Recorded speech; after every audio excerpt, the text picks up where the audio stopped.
Alright, let's do this. Anyway, thank you for the first treaty, and hello Yuya. I see you're already in here, so... Anyway, let's just get it started. So, before we actually jump into the main races, I forgot, like, I was gonna... One thing I plan to do throughout this is, like, at least show what prize vehicles you get without the randomizer, since Spec 2 reworked a lot of the prizes. And... Oh, I should probably unmute the game as well.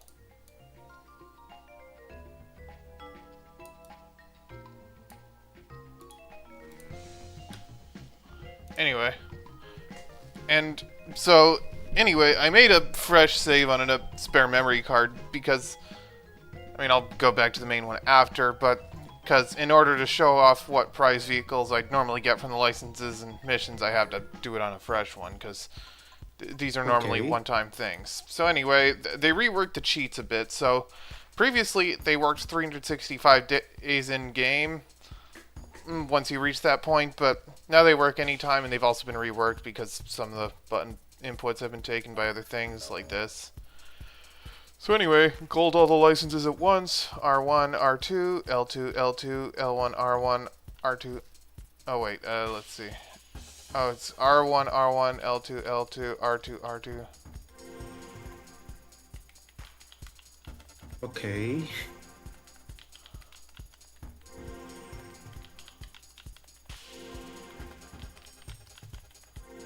Alright.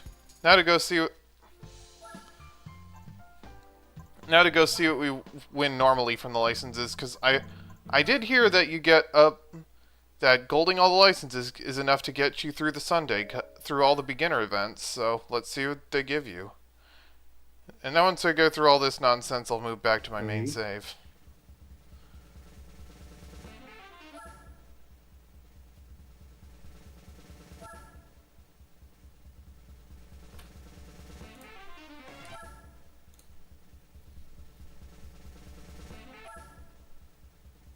Anyway, is my voice sounds a bit harsh in stream? No, not really. Alright, I get a micro. Not really. Okay. And for MX Cross Sport, okay, for A license, that's not bad. The clicks, I mean, I already got one of those for real. Oh, hey, that's cool.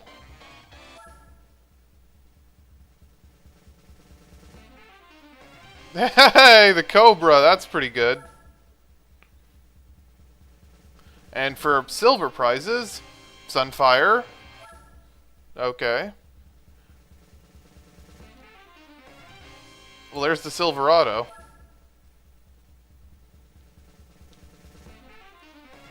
Oh, so that's how you get the Type 1 RX-8.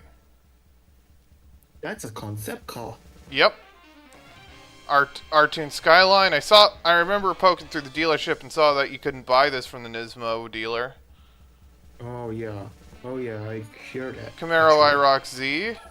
Alright, now for the gold prizes. Super B.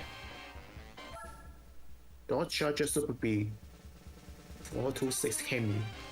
Alright, the Civic race car, okay. And then there's a Honda Muge Moto Civic, okay. The Buick Special.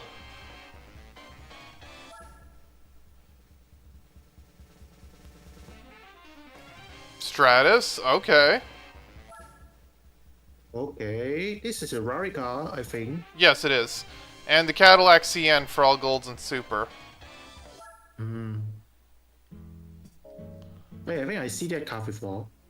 Yeah.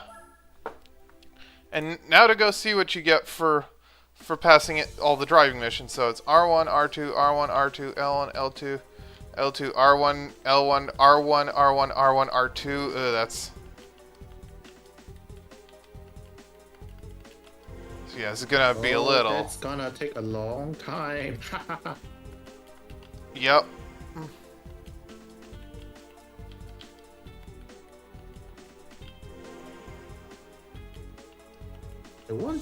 I wonder what's your microphone setting anyway. I don't know. You don't know. What microphone you're using actually? It's a gaming headset. It's a gaming headset, okay. I used to use the gaming headset microphone, but right now I have an Elgato Wave 1 microphone. It's currently sitting behind my keyboard actually. So sometimes my voice sounds echoey. Hey, you know what? Let's see. Let's just do the missions one set at a time. Although the past missions actually give you 2 prize vehicles, but...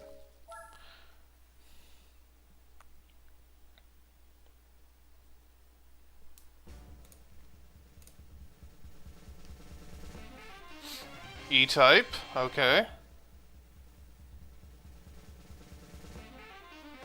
FX45, that one's actually not that bad.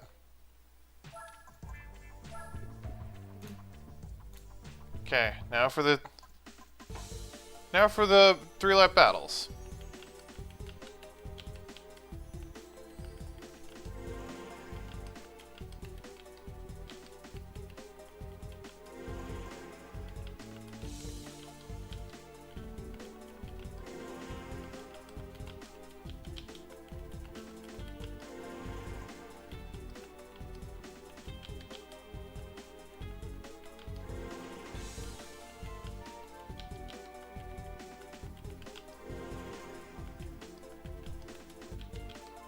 Man, there's so many Logitech racing wheel out there. Older one and the newer one, blah blah blah, something like that. Like the Driving Force Pro for the PlayStation. I might as well do the slipstream battles while we're at it.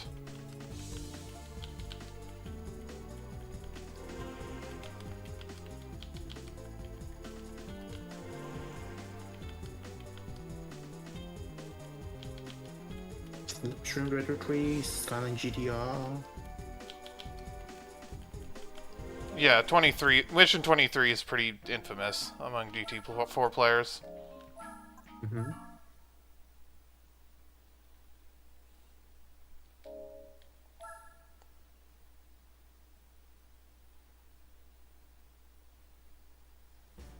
Alright, for all the 3 battles...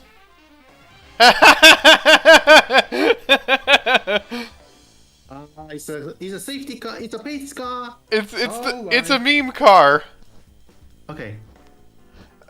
He's okay. He's okay. So, I mean, in the original game, this was the prize for all the 3-lap battles was the Jay Leno tank car, a useless novelty vehicle. But and the funny thing is, on the Jessica seed, which I've been running on my own time, I actually got that prize for these. Okay. And for the slipstream battles, oh hey, the old boy Corvette. The Z06. Yep. C2. Okay. That's an old one. Yep. 60s. Classic design. One Lap Magic. C's Showdown.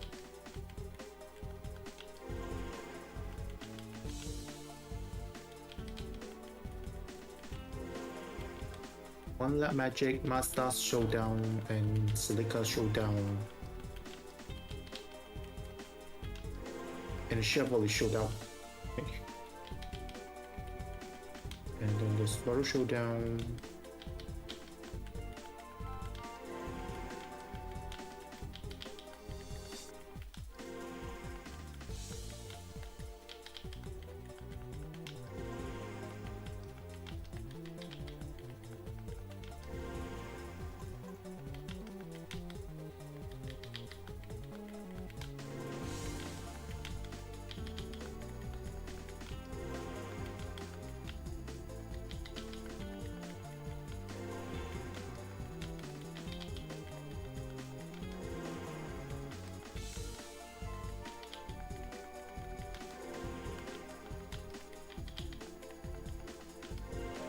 Alright.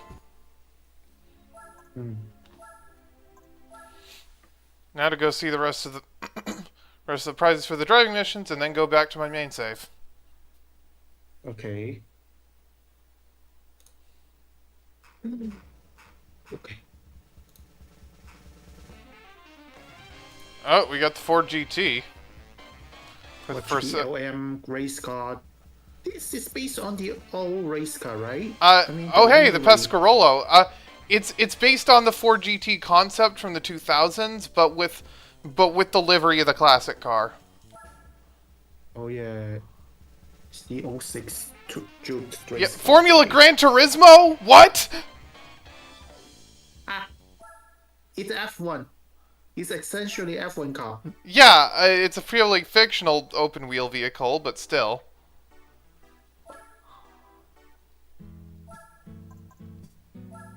So that's oh,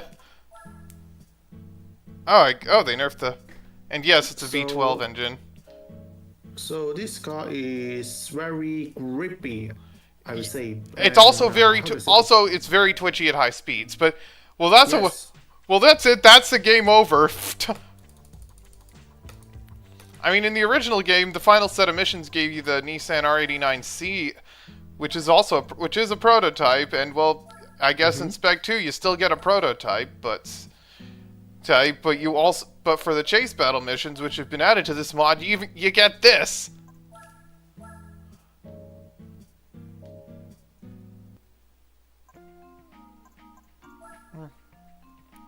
Oh, and by the way, if you go to the paint booth, you can get the black one. 625 grand for that? Wow. That's expensive. Yeah, just to paint the car in all black. Wow, that's expensive. Wow. Yeah, but these are all the colors the car comes in. Okay, okay. Fair enough. I wonder, does it... Because there's no dealership for this car, so I can't just...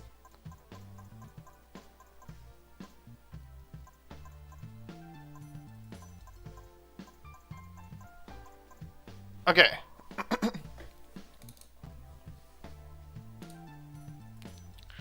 Anyway, back to our regularly scheduled programming. Okay. So let's go back to the main save. Yep. Now, in the vanilla game... Anyway, just advice, do not play Gran Turismo for with the newer racing wheel because it's twitchy.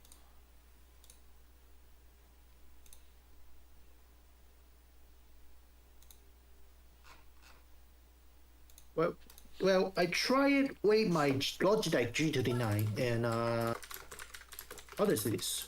The force feedback was like heretic.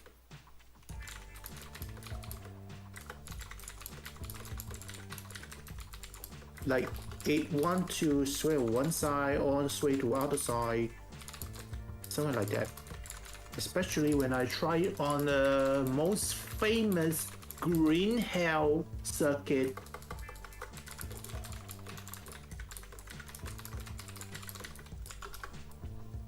It like the force feedback is always on full peak torque. All right. So now to actually properly jump into the beginner events. And also, I'm thinking in the future, whenever I play through this game on stream again and also on my own time, I'll just use the cheats to skip all the licenses and missions. Call it New Game Plus. Okay. But that's and also, before I jump into the main events, I'm using this for the Sunday Cup, and there's one thing I have to do.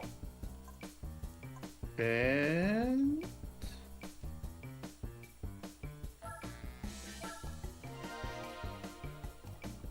There. a Toyota Wii is okay. It is true, Gran Turismo is so realistic. It's basically driving a real car. Yeah, the pink Vitz is the greatest car in all of Gran Turismo memedom.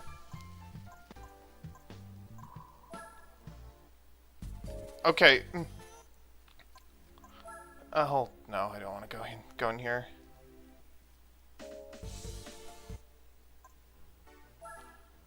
So, one change I have somewhat mixed feelings about in this mod is road cars now come by with N3 tires by default instead of sports tires, which may make the races a bit more challenging, but what I Okay. can't put a turbo on this?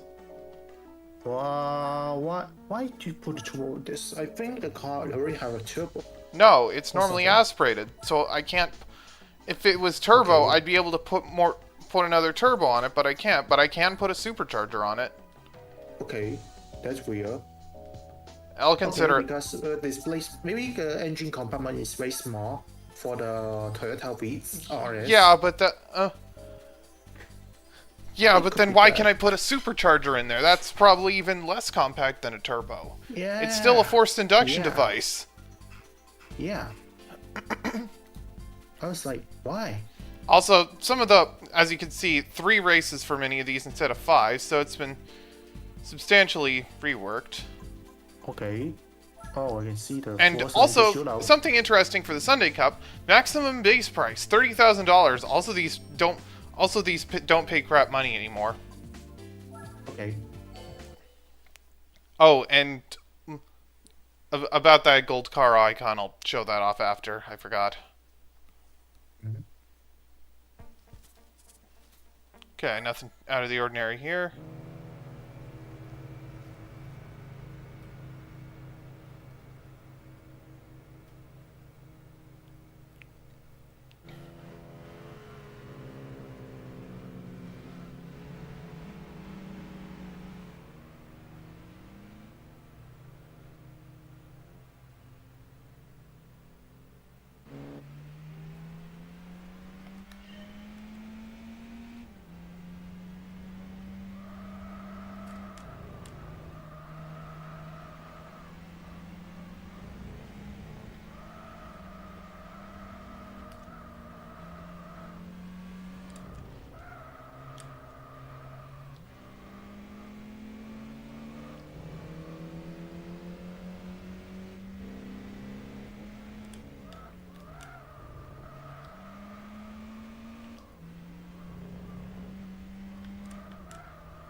It's not really that realistic.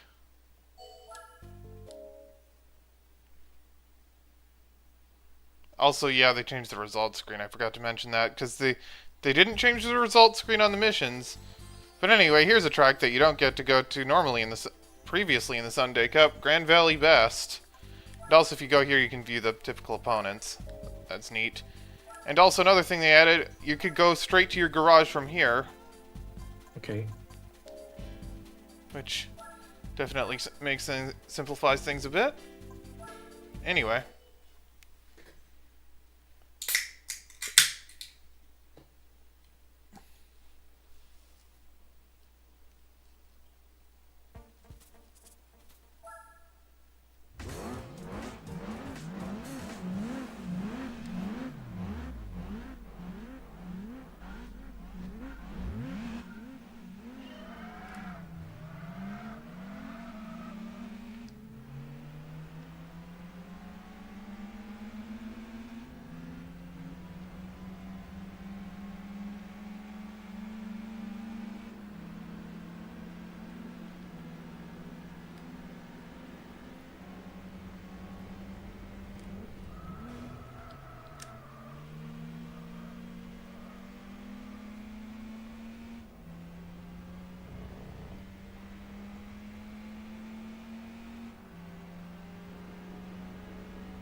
Pick up some cones.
All right.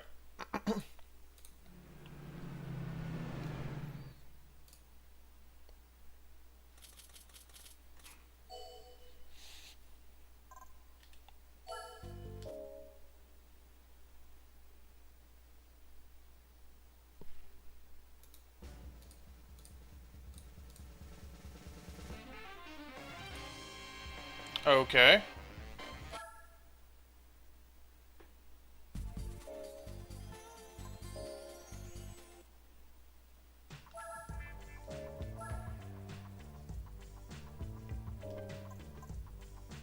Alright, next up, front wheel drive challenge.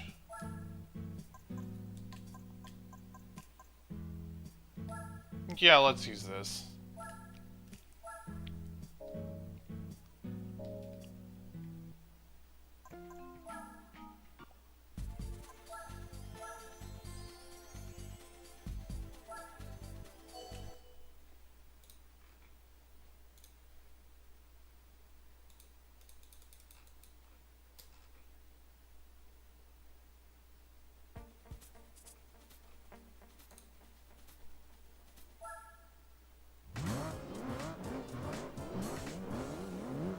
Midfield race for here. Yep.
Okay, nothing in here I'm really worried about.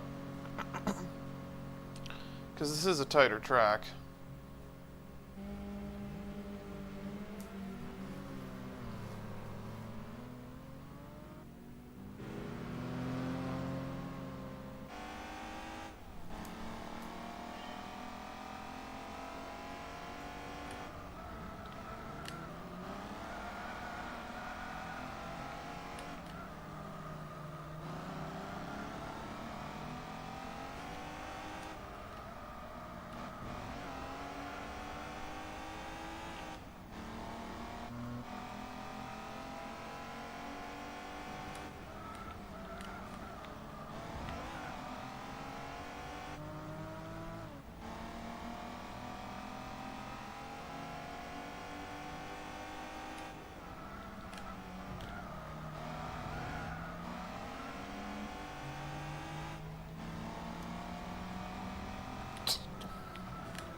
So, was this Citroen the follow-up to the Xantia?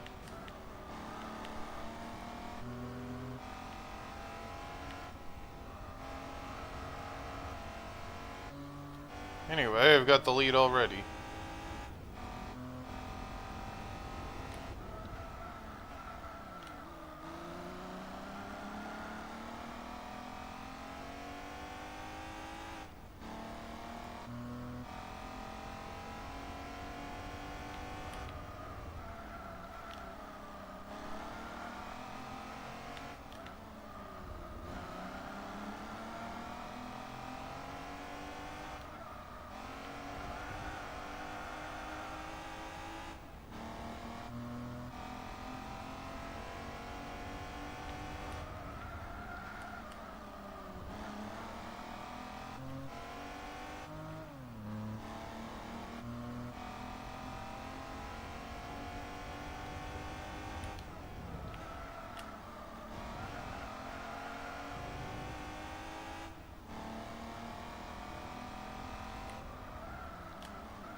Alright, time for the final round of the FF challenge.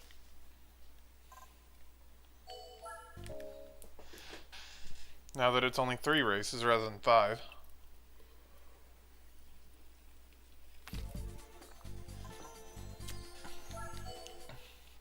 East? I thought you said West.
Alright, let's see what we win.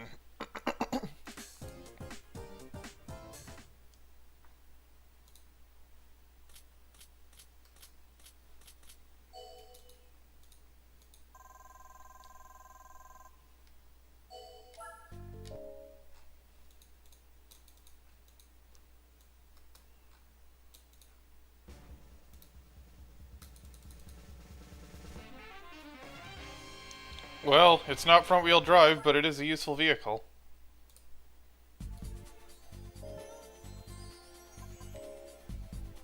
Alright, next up, the FR challenge.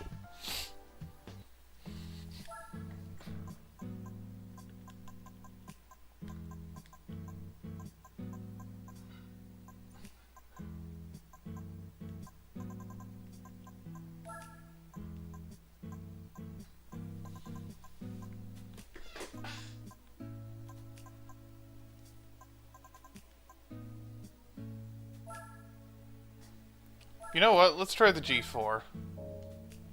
Might give this thing a bit more power, but...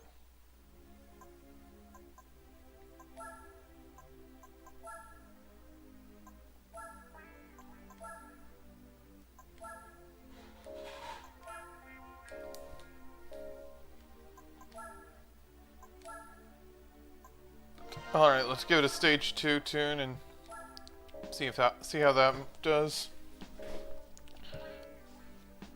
This thing isn't super powerful, but it's also extremely light, so... Let's hope it doesn't slide over. Yeah, because this thing weighs only 1,000 pounds. So even if it doesn't have the raw power, it does have the power to weight.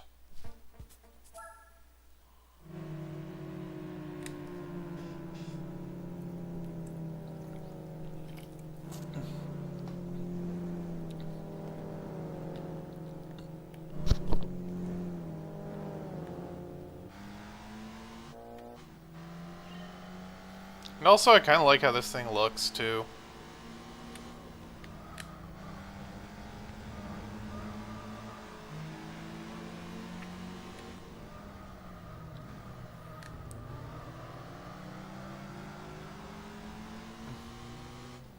And yep, this thing has 60s brakes, but...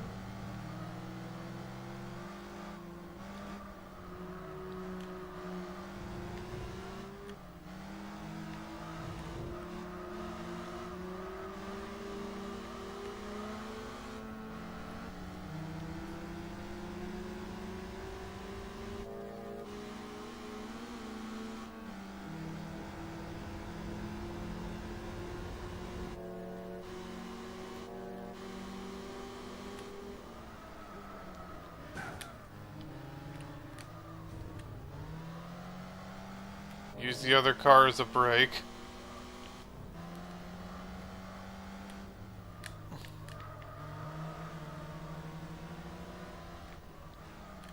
And yeah, and this thing feels pretty floaty, but it's fine.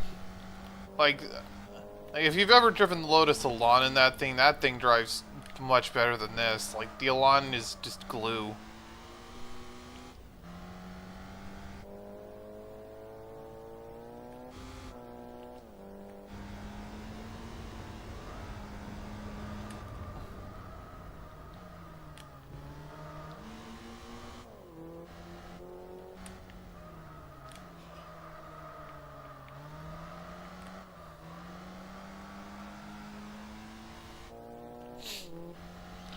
The Forza tactic. Yeah. What? And also this thing is extremely easy on the tires because it doesn't weigh anything. Okay.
Guess this thing is a bit overpowered with the tune, but I'll keep it on.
Good so far.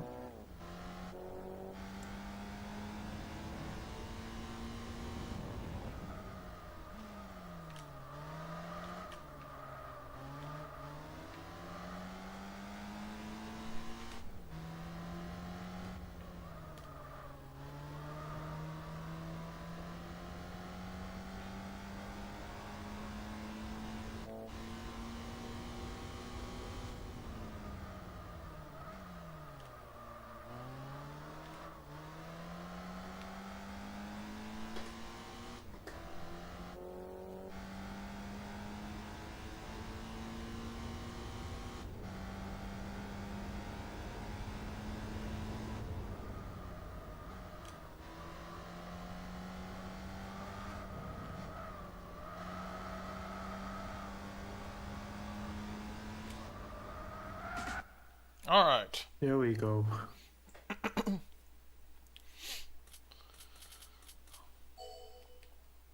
Right, I forgot this thing was on N3 tires. That would explain this the rather sloppy feeling. And Mazda Speedway. Okay. Laguna Seca. It was Laguna Seca. Okay. it was sponsored by I Mazda at remember. the time. Now it's billed as currently it's billed as WeatherTech Raceway Laguna Seca, Mm-hmm. but it's still the same classic track. Okay, yeah. But I hear that recently it had been under the threat of what is it? Yeah, because of noise complaints. I think it's fine now though. Okay.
Alright, I'm getting better Cool. I'm getting better tires. I think I can do this one if I just get the hard tires. Okay.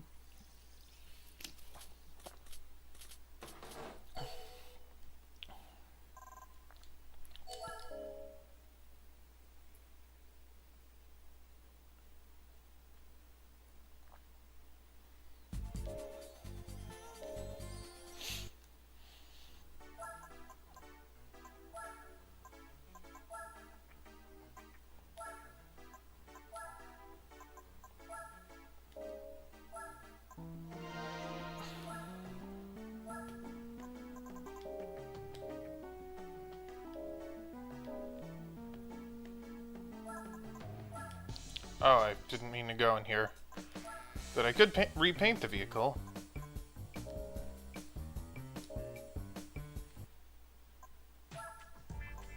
Any fun stuff in here?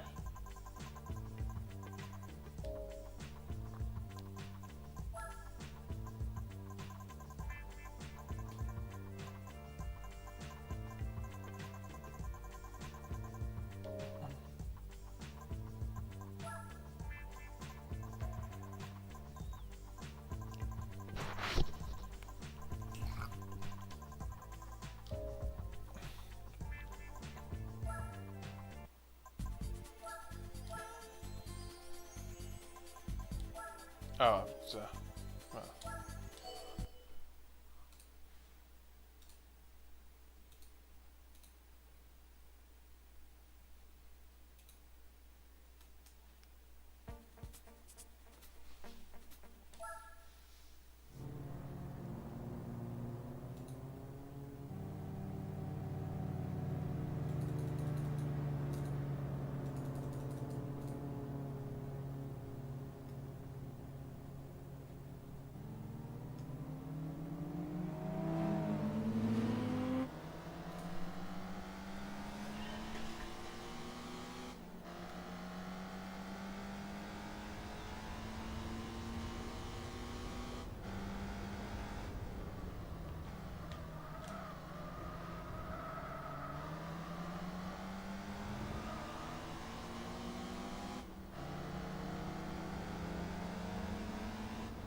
Oh.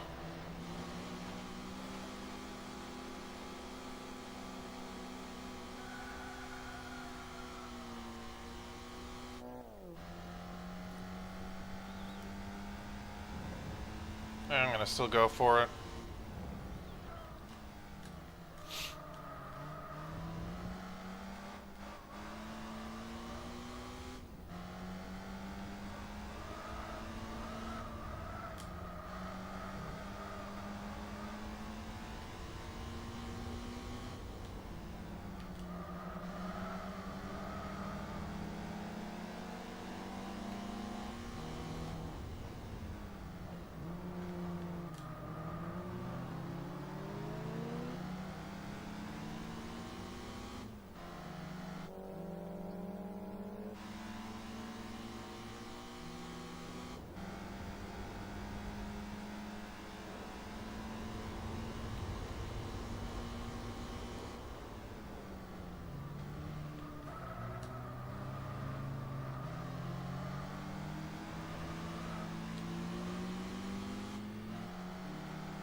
Alright.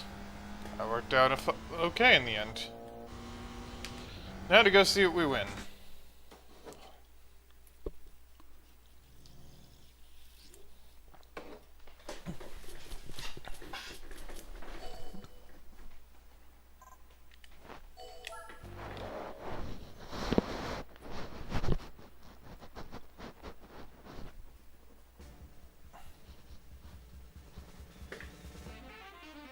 Oh, I got a nugget.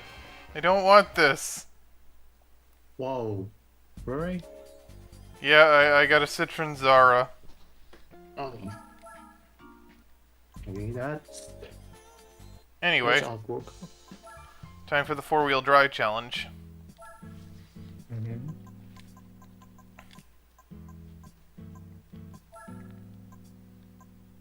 Well, I have the Evo 2. Worst case scenario, if this doesn't work, I got other four-wheel drive cars I can use as well.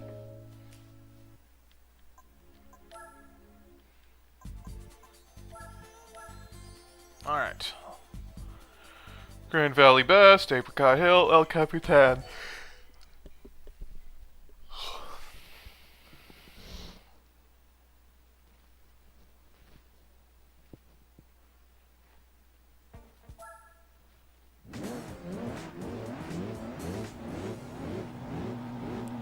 Okay, we got the Audi RS... Oh wait, it's the RS4, not the RS6. But it's still powerful.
Alright, I'll be right back. I want to go grab a drink. Because I think there's coffee. So I'll be right back. Let's see. Sure about it. Yeah.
I've obtained coffee. Let's roll. Okay.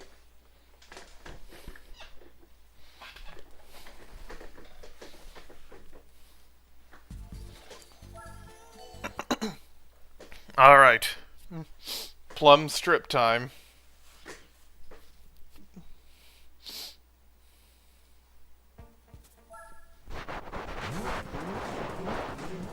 Oh, we got a yellow Evo at the, on pole.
Alright, I'm picking it.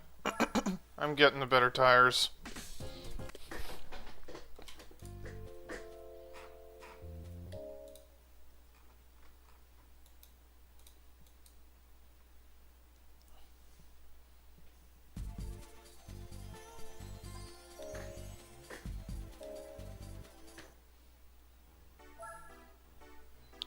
Oh, and the 1.03 hotfix just dropped like 3 minutes ago.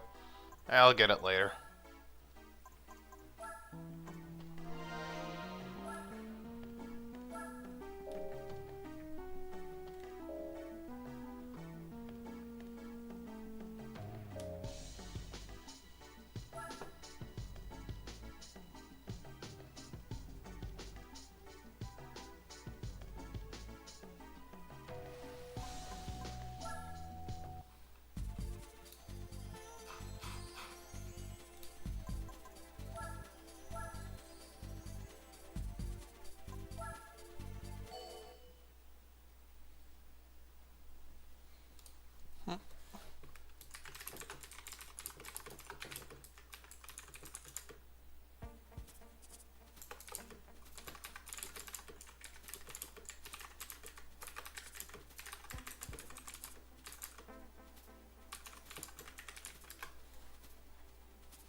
Hello.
Alright, I think I'll switch back to the road tires for the final round because it's El Capitan, but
Alright, time to see what we win from this race.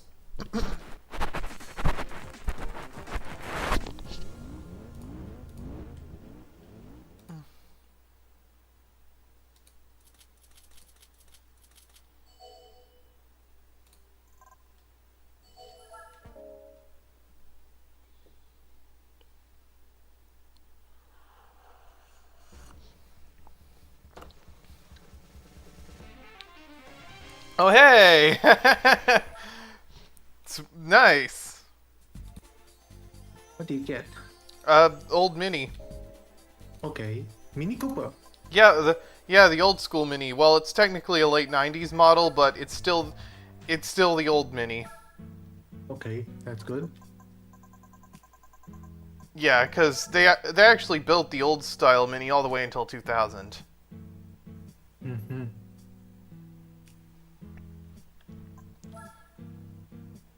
And yeah, it's just a classic design.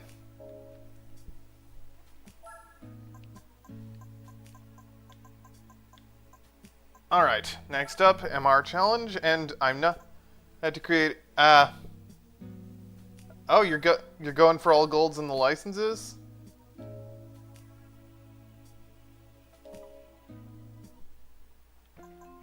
Alright.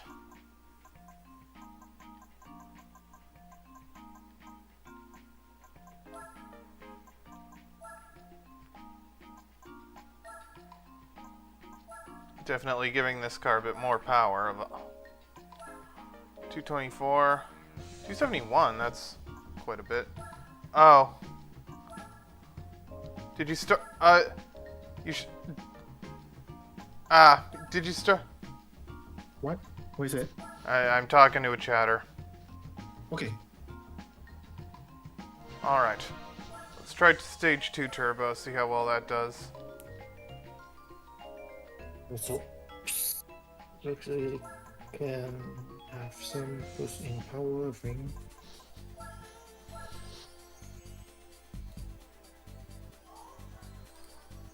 I'm running New York, Fuji. New York I'm worried about, but whatever happens, happens.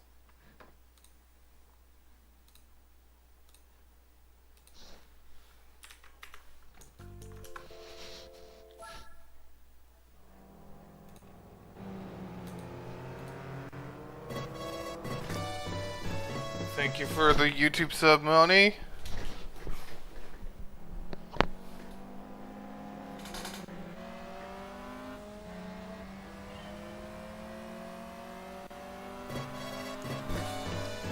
Thank you, Carl Raven 91.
Alright, let's see how we do here.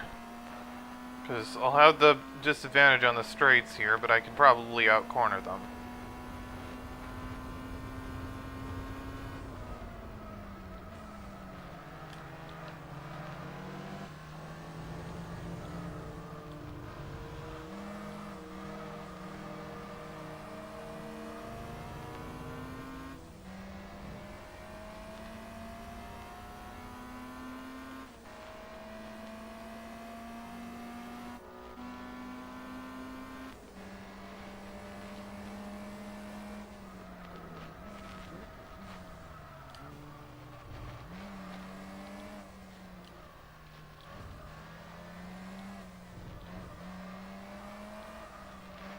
Alright, I'd forgotten they start us on road tires now.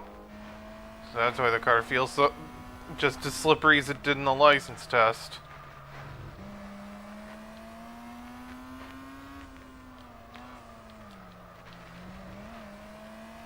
But I am catching up to the NSX. Yeah, that you need the online public beta to run the Spec 2 mod. That's the point.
Sorry about the noise. I didn't hear it.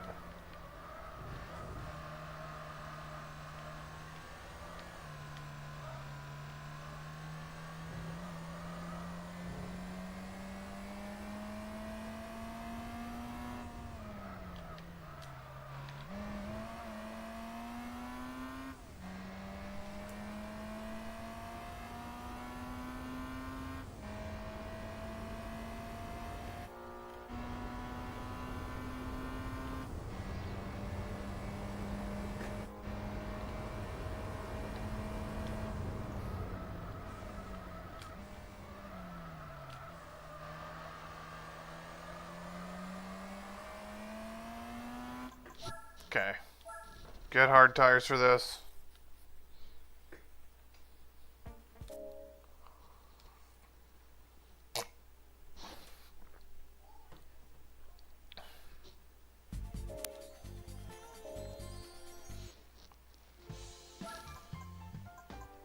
Hyundai vehicles are currently 10% off. Yeah, this is something they added to this mod. They'll occasionally give you discounts on vehicles.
Yeah, I know. Yeah, I saw the 1.03 hotfix. I'll get it later. It doesn't look like any of the fix. It doesn't look like I'll get to anything that's relevant to the hotfix today anyway. Like it looks like there are, I think, 11 races and in beginner leagues and 12 in the professional leagues for this mod, but the pro league races will be a bit longer, so I'm probably not going to go through all of them today, but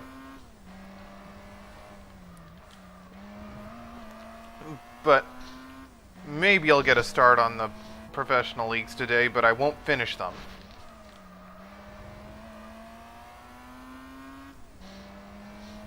Oh, what's this? I just checked the change log. Yeah, oh, you saw I, for 1.03? yes. So the first one that PlayStation 3 should now be supported. I don't know what he said. Yeah, you can run since you through the power of emulation, you can run this on a PS3. I don't have a PS3. I don't either. I have messed with the emulator for with RPCS3, which is the emulator, but that's beside the point. Okay. Also, they fixed the issue where paintboard and garage camera could zoom too far in or out if the stick was held when leaving. Third one is that they add zoom functionality to event called selection string. Euro Hot Hatch and Formula GT events now correctly award the prize car. Reduces base price of Nissan GTR Concept 2001 and Nissan GTR Concept LM Race Cars 2002. Corrected Toyota Altezza's event requirement to remove duplicated entry. Oh, and my controller's and the battery on the controller's dead, so I gotta plug it in. What is it? Oh, my controller turned off, so I'm just plugging it in. Okay. Lexus IS200 GT1 race car 2004 is now eligible for the Toyota Altezza event. Vauxhall VX2 2020 VX 2020 model are now eligible for the Opel Speedster event. Oh yeah, the Vauxhall VX220. Yeah. Yeah.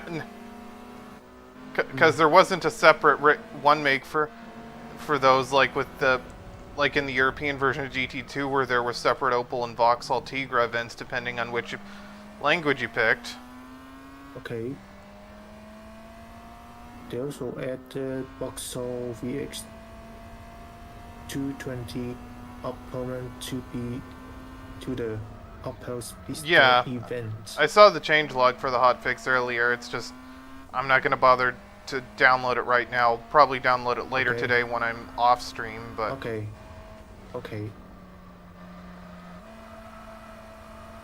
Plus, the showdown now correctly shows in the championship pre-race price screen.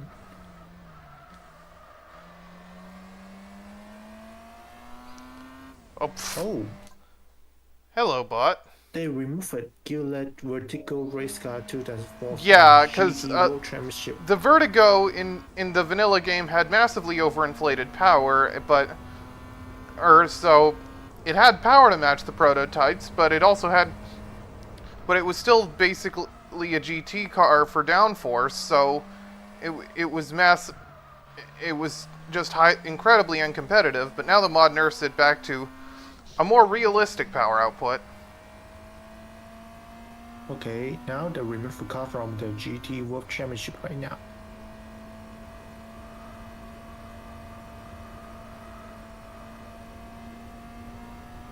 Also, they also corrected ODR6 Advanced 2002's paint color name.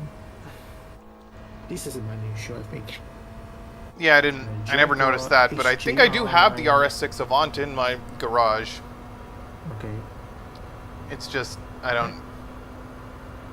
And the Jaguar XJR9 now shows up correctly in light white. Pretty much. Okay, so this is a hot fix a lot.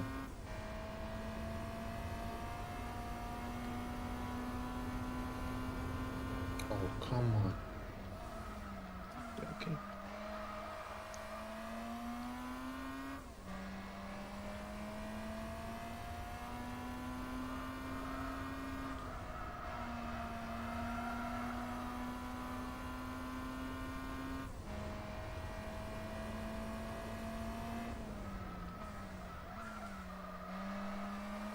PC configuration, well, it's...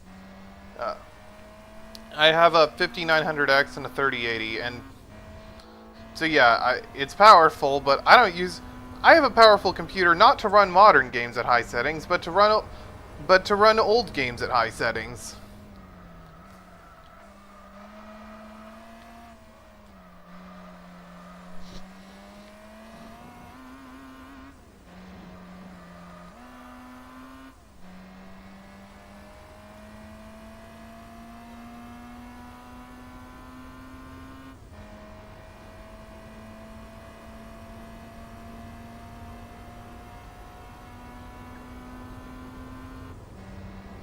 Alright, I'm thinking maybe I'll base the halfway point between beginner and professionals, not on how many events there are, but on how many single races there are.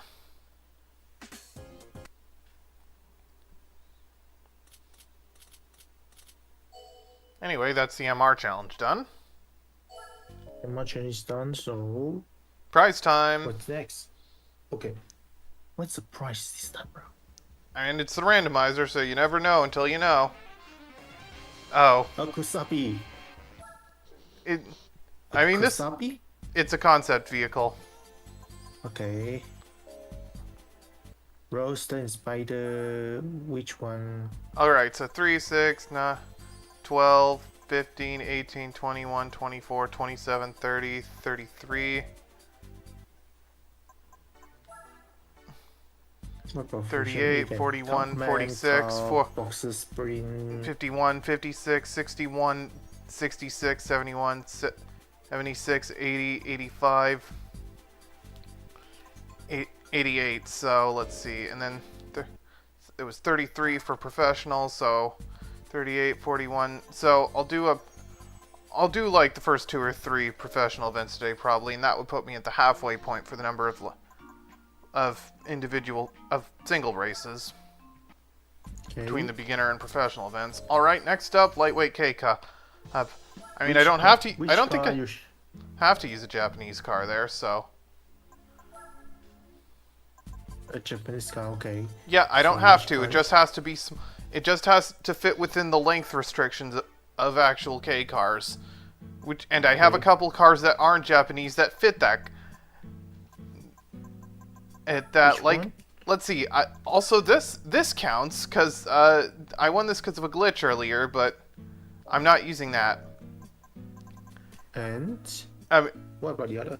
Also, the G4 is short enough to fit in the K car races, but that thing's way too fast for that race. But I'm gonna use this. It's not a Mini Cooper 1.3 liter. Oh, yeah, the engine's much bigger than a K car, but the actual size of the vehicle fits. Okay. And in the 90s, these things, the Mini was actually hugely popular in Japan. Oh.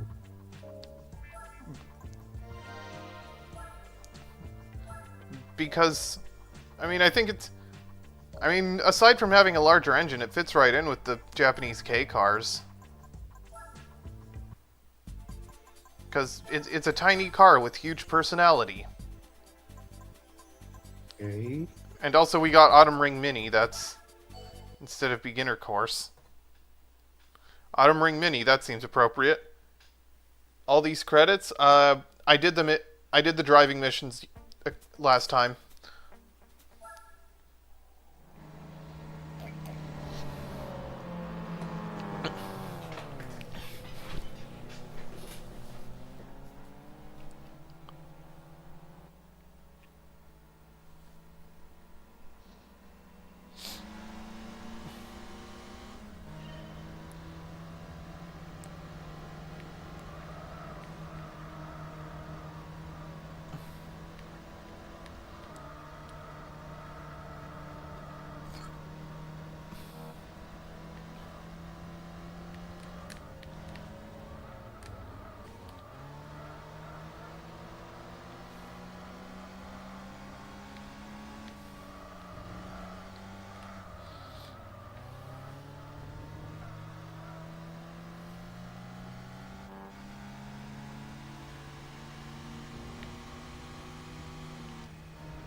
Now, for whatever reason, this car was originally in the Asian releases of the game, including the Japanese, Korean, and I think also the Chinese version.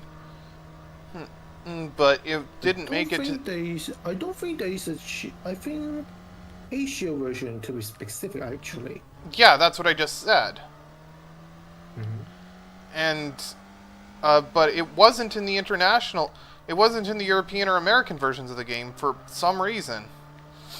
Okay. But in the Spec 2 mod, you can drive it now. Drive it here along with... Yeah. Mm-hmm.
Have you ever noticed that Wario is just Mario set to Wumbo?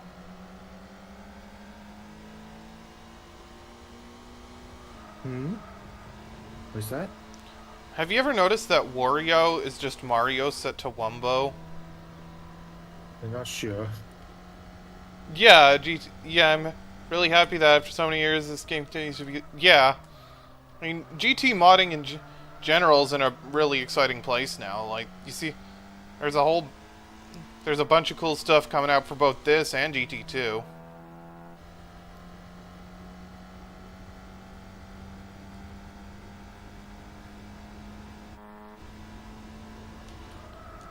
Because for GT2 you got the Project A Spec mod, and also now the Spec 2 mod, which is in development. Not this Spec 2, but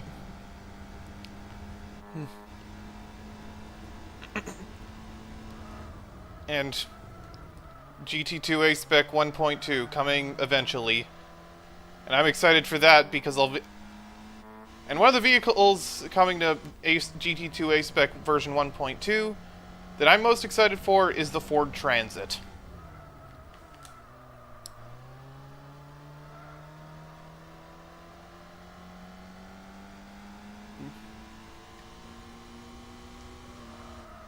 Because van.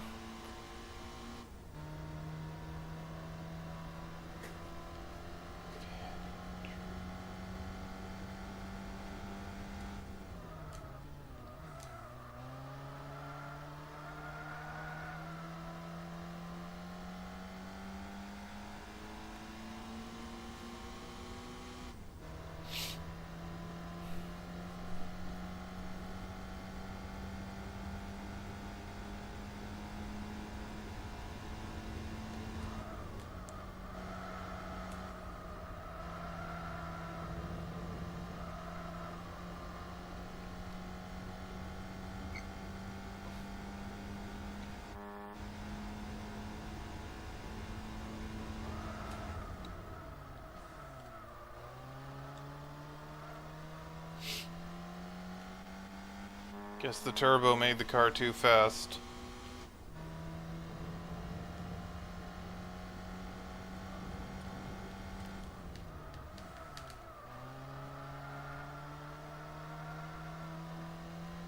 And the front tire is rearing out.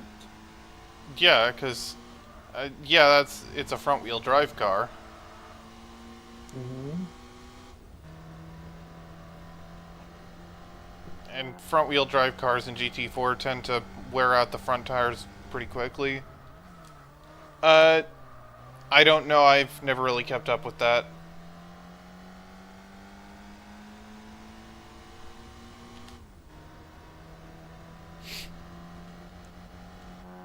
And the classic Mini pretty much popularized the transverse front-wheel drive layout you see in most modern economy cars.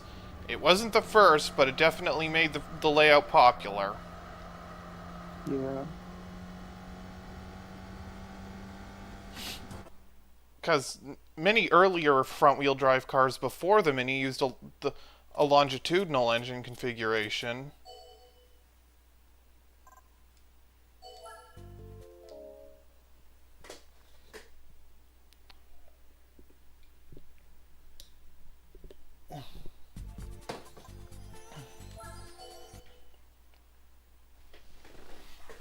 Because the Mini was designed with pretty strict size considerations in mind.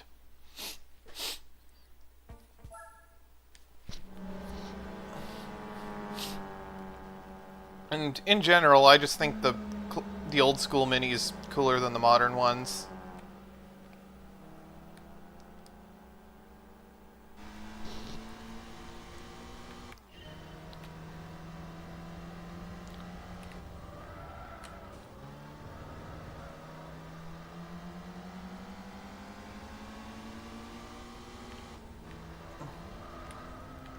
Oh, and we got the coffee car up front.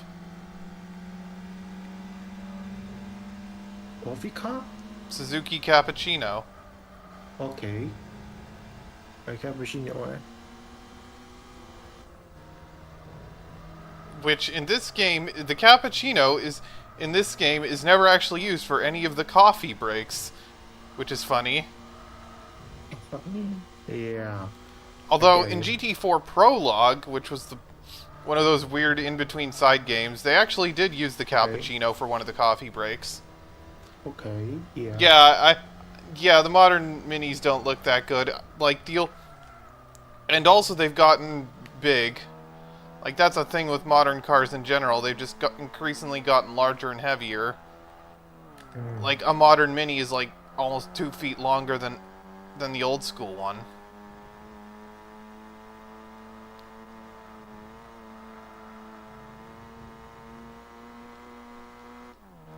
Like, yeah, it's a tiny vehicle, but I think the design of the classic Mini still holds up pretty well.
All right.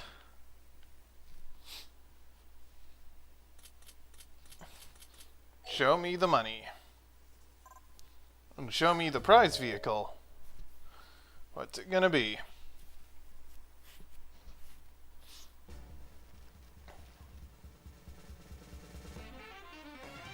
A Prelude. Honda Prelude. Honda Prelude. Oh, well. Now what's next? Did you know that the name Prelude was almost actually taken by Toyota? What? Yes, this actually almost happened. That, yeah, I don't really have a use for the Prelude at this point. Yeah, apparently Toyota had actually like reserved the name Prelude, but they ended up letting Honda have it because the name Prelude fit with Honda's musical naming theme at the time. Like, okay. oh hey, we got a 6.2 miles at 31.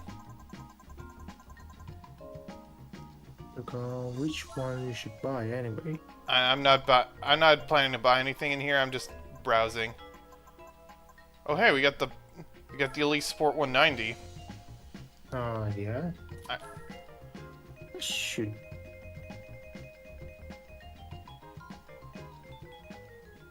The Searson Elite. Okay. Yeah, This. I really like. I mean, you can't go wrong with any gen of the Lotus Elise, but I'll always prefer the first gen.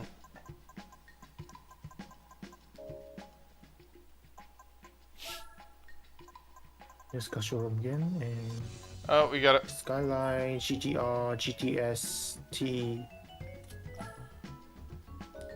Yeah, it's one of the rear drive R32s. Mm. And then there's a Mazda MX-5. Got some S14s, RX-7s, Mm. Impreza. And then there's my Lanza Evolution 2. It is also a GTO, I think. Yeah. A Mitsubishi GTO. Yeah, they just used the American name of it in this, even though it's the Japanese market model, because it was called the over here it was billed as the 3000 GT. And it was also sold as the Dodge Stealth. Oh.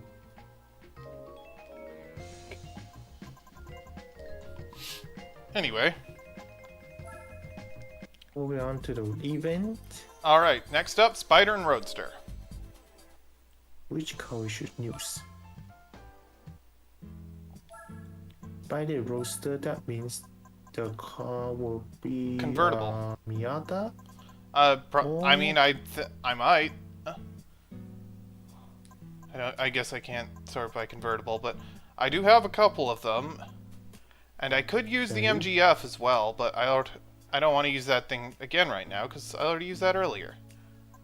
Okay. And also, I think I can use the SSR as well because it's a convertible pickup.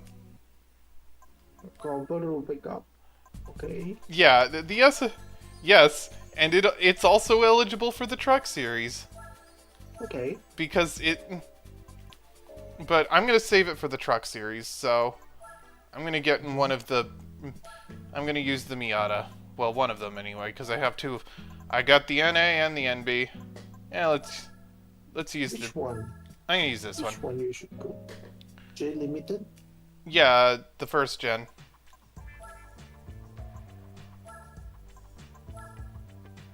But I am gonna put a bit more power on this. All right, how much can I get out of the? You know what? Let's put the supercharger on it, because the Lotus Elise can show up there, and the Elise, even though it's just the base model, that thing is fast. Mm-hmm.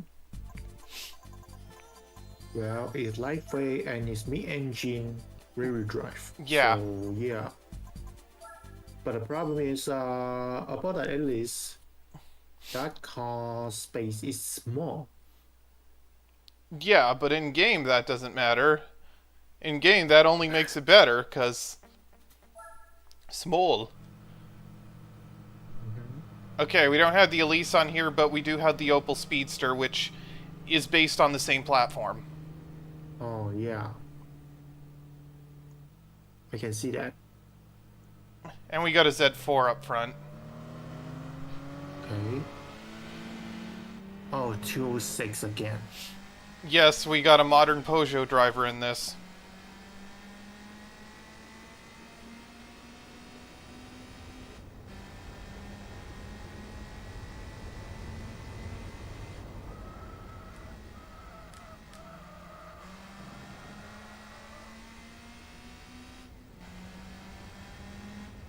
What are they doing up there?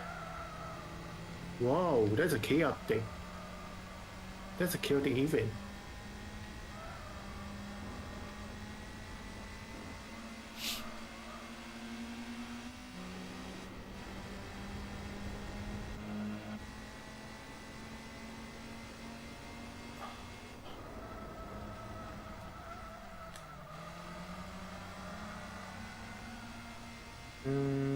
Nowadays, convertible and roadster are not safe because of the, well, how to say this?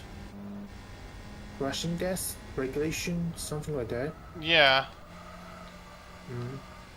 I mean, Alright, I think I'll be able to close the gap.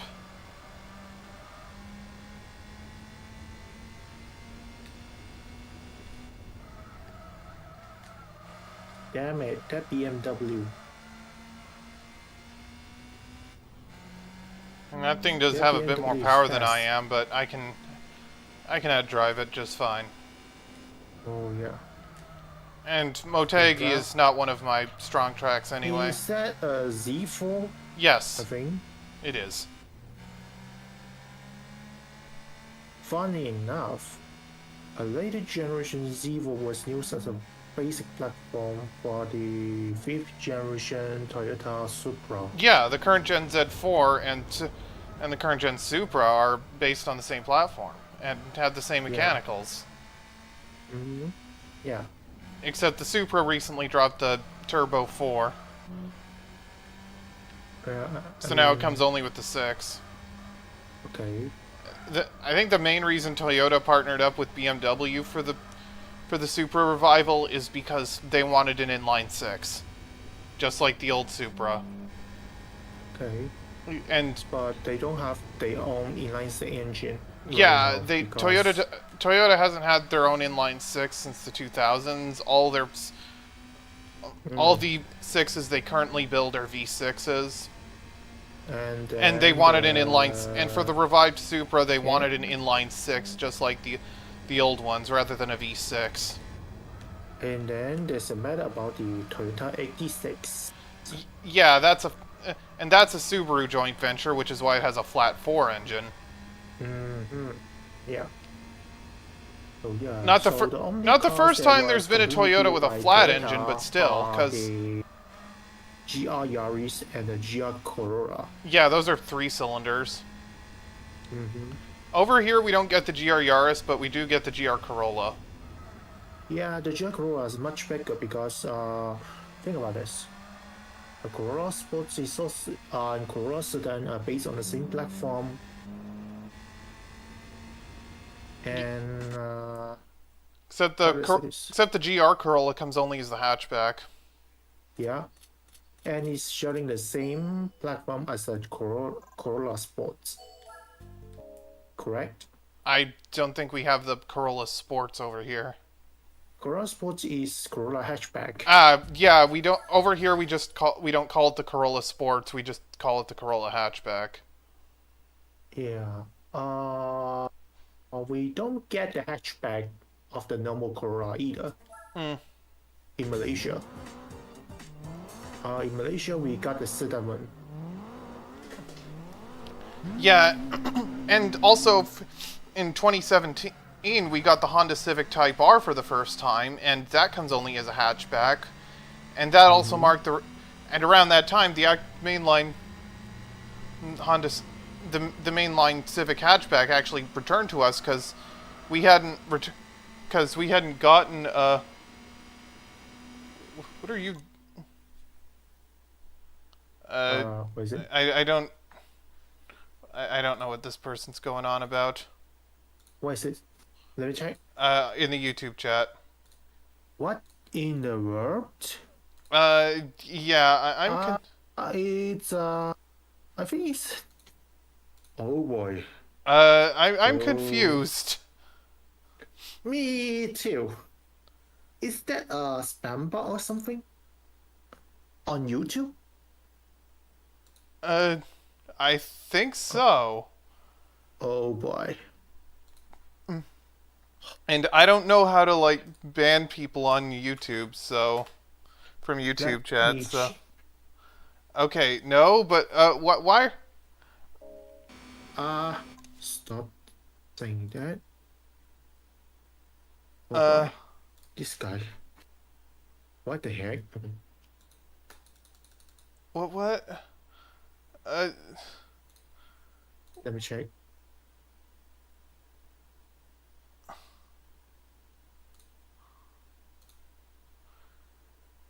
Hang on, let me send the help message here. All right, I'm just gonna refresh the subject. chat so it's clear now.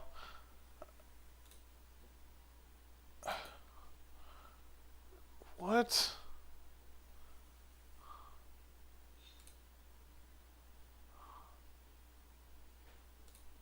Sorry, but what the hell? Stop! Oh my goodness. Oh.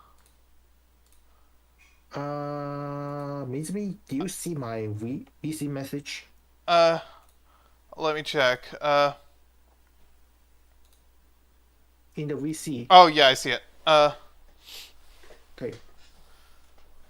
You need to go for YouTube and kick that person out of the chat because, oh my goodness. I'm just confused. Why Yes. why is this person sending this? How should I know?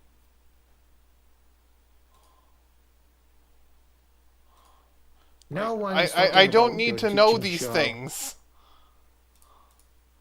This is a game stream, not about teaching job, okay? Yeah, like This is a gaming stream. Right? What it, the hell? yeah, I'm just confused more than anything. Like Just kicking out of the chat, please.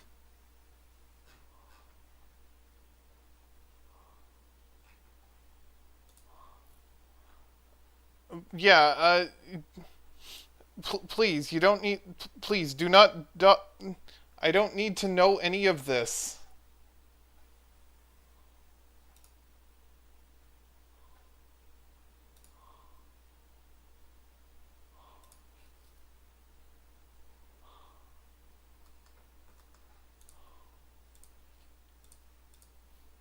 All right. Now this is artwork. This is just This is artwork for me. yeah, For this me is and for Mizumi as well.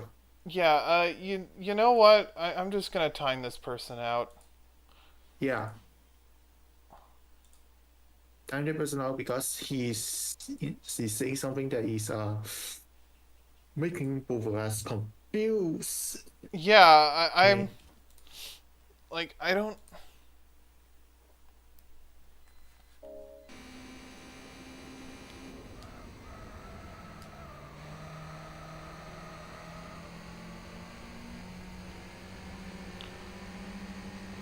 Yeah.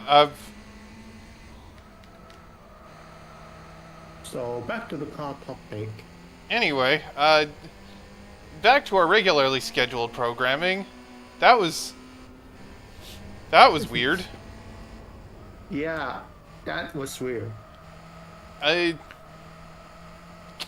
you know what this you know what this warrants? Hmm? Flowers? What's up?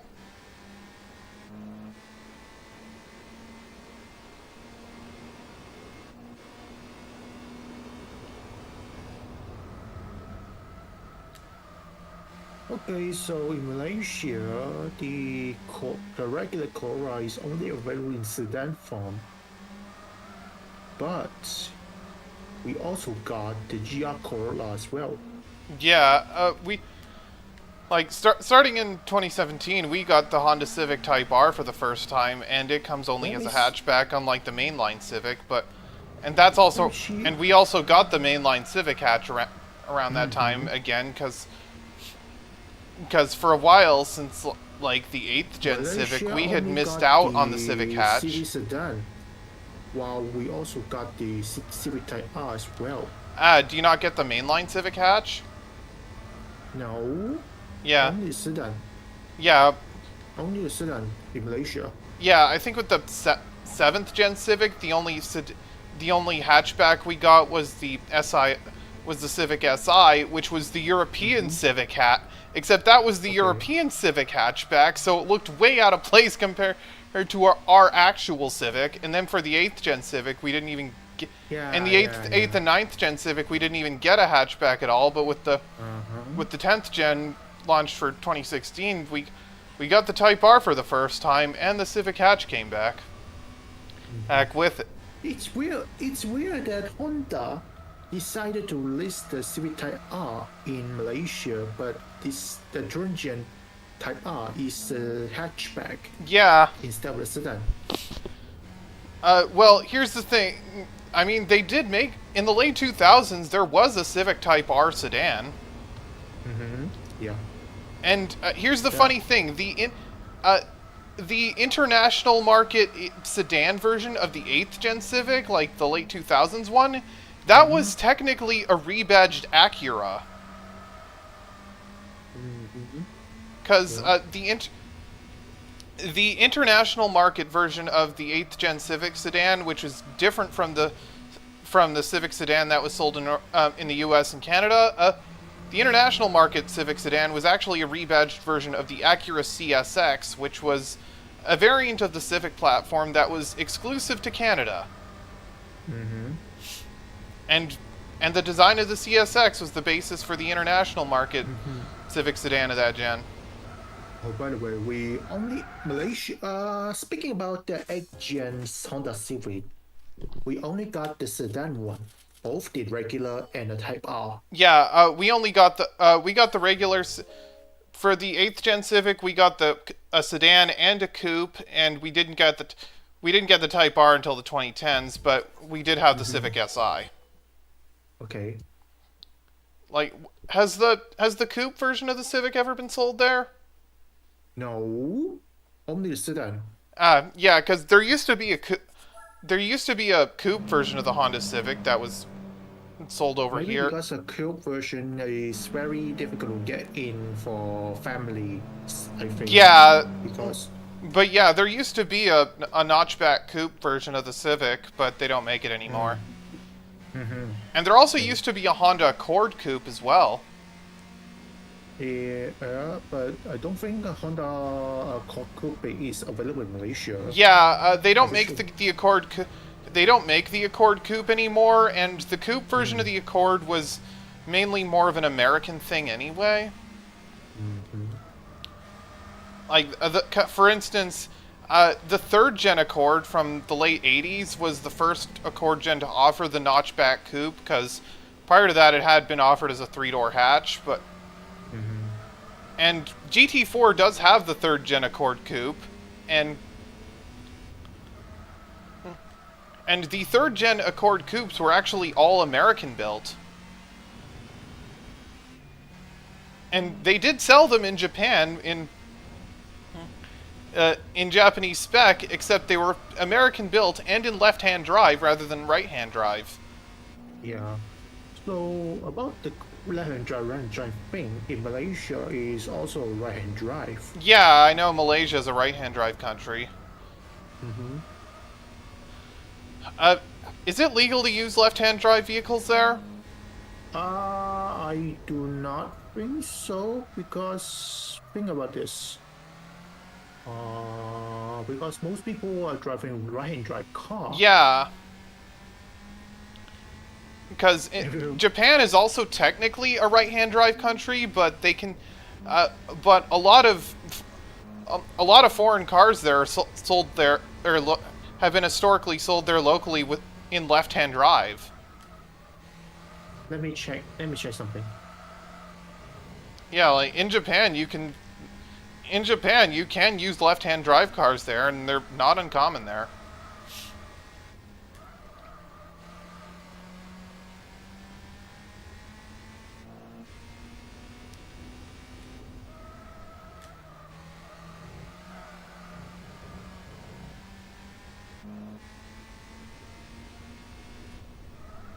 Ooh, oh, you got an Integra? Nice. Oh, you used to? Oh. Yeah.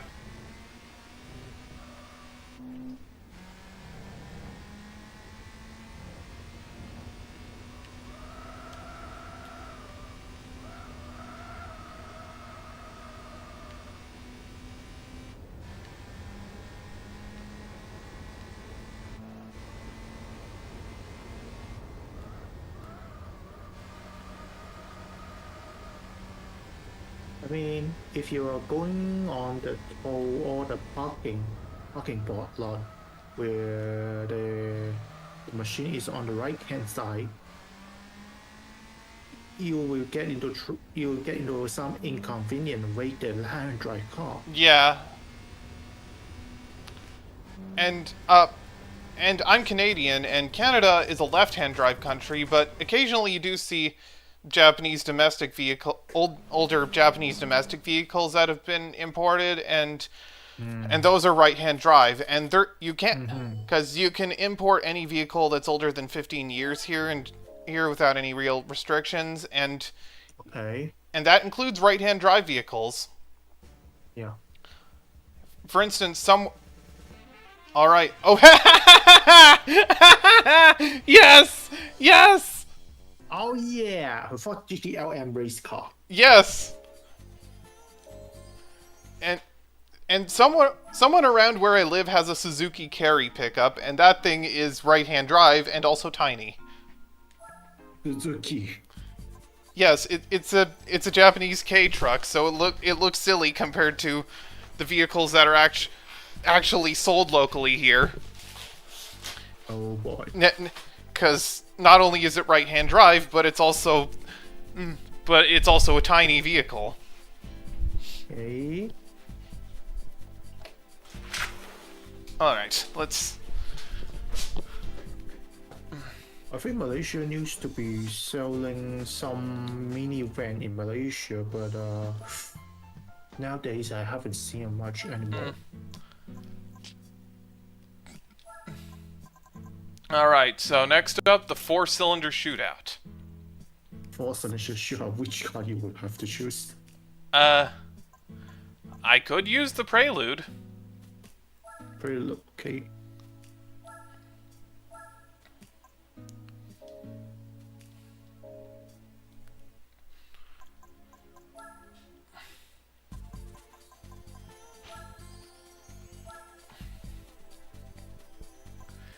Okay, 2 laps each. Trial Mountain, Suzuka West, and Tsukuba. Okay.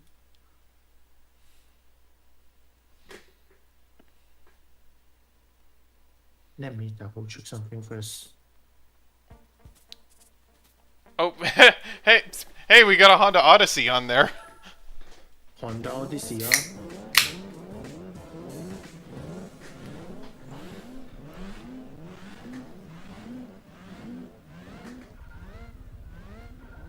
All right, I'm just gonna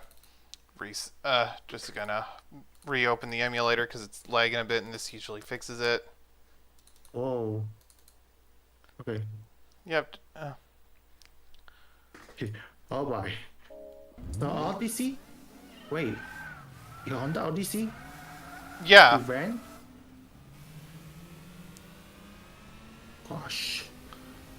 Now you Except here's the thing: the Honda Odyssey that's in this game is the international market model, so which is the one you're probably familiar with. Where I'm from, the Honda Odyssey is completely different. Okay. So international market is that fifth generation on board, right? Yeah. Our No, second gen. So currently, I don't think the international one is no longer available in Malaysia. I think. I yeah. think the current Odyssey is Let me double check. Odyssey. Yeah, and over here we get the American version of the Honda Odyssey, which is a much different looking vehicle.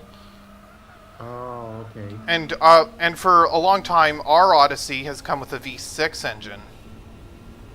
Okay. And the older international market Odysseys look a bit more wagonish compared to how the American ones look. Okay. Okay, understandable. Okay, the Prelude is a bit too fast for this.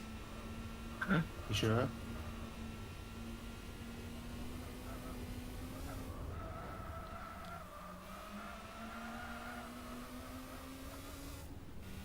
So the international Odyssey is no longer available anywhere else already. So it's currently only in North America, right? Is that correct? I don't know. It's not the Odyssey I'm familiar with, so. Yeah. Okay.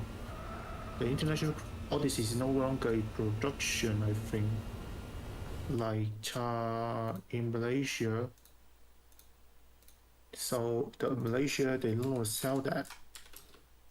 I mean, in Japan, the production of the fifth generation International Odyssey lasts about Yeah, but they still 2013 make it. They no to longer make it in Japan, but they still sell it in China. yeah. And it comes only as a hybrid with a 4-cylinder compared to and the current for and we get and the Odyssey we get over here it comes only with a V6 engine. Mm-hmm. And also ours is quite a bit larger too. Yeah. Okay. So Malaysia no longer offering the Odyssey because it's now China only, and our North America Odyssey is a different thing. Yeah. Yeah, like the first gen American Odyssey, which came only with a 4-cylinder, but since then it's come only with a 6. But I don't think the international market Odyssey's ever offered. International Odyssey is only available in the inline 4 engine, unfortunately. Okay, so apparently the second gen International Odyssey offered a 6, and the first one did, but the first one was basically The V6. yeah, but the first gen Odyssey was for the international market was actually closer to the American one, except the American one didn't actually offer the 6. Mm-hmm. Yeah. And also they actually sold the second gen American Odyssey in Japan as the Honda Le Great. Oh. Except Except they were built. Now the Le Great was built in Canada and then in right-hand drive and then exported to Japan. okay. Except apparently it wasn't that popular there because it was rather expensive and big. And expensive and unreliability? Unreliable No, or I think something? it's just that it was. I think the issue is that it was expensive and also and also too big for. Ah, I almost forgot that.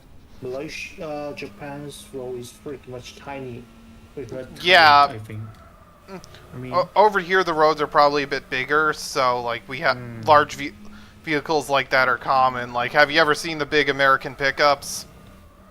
yeah, I never seen in person, but I see on the internet. Yeah, like modern American pickups have basically become the new land yacht.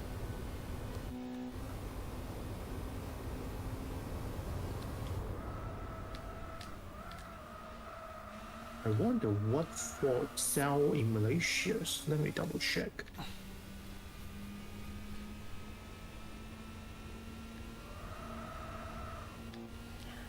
Oh boy. Ranger Raptor, Ranger Platinum, blah blah blah. Yeah, we have the Ranger over here, but we also have the F-150, which is even larger. Ranger Wild Trax, and then the Ranger XLT Plus, and then XLT, and the XLT Control. What about the others model? Damn. Wait, there's no simulation. Wait a freaking minute. Yeah. Oh, how do you change the dashboard on the screen? It's in the if you on the home screen No. of GT4 or Spec 2, you can or you can change it to force analog or digital gauges in any card view. Like I can show you right now.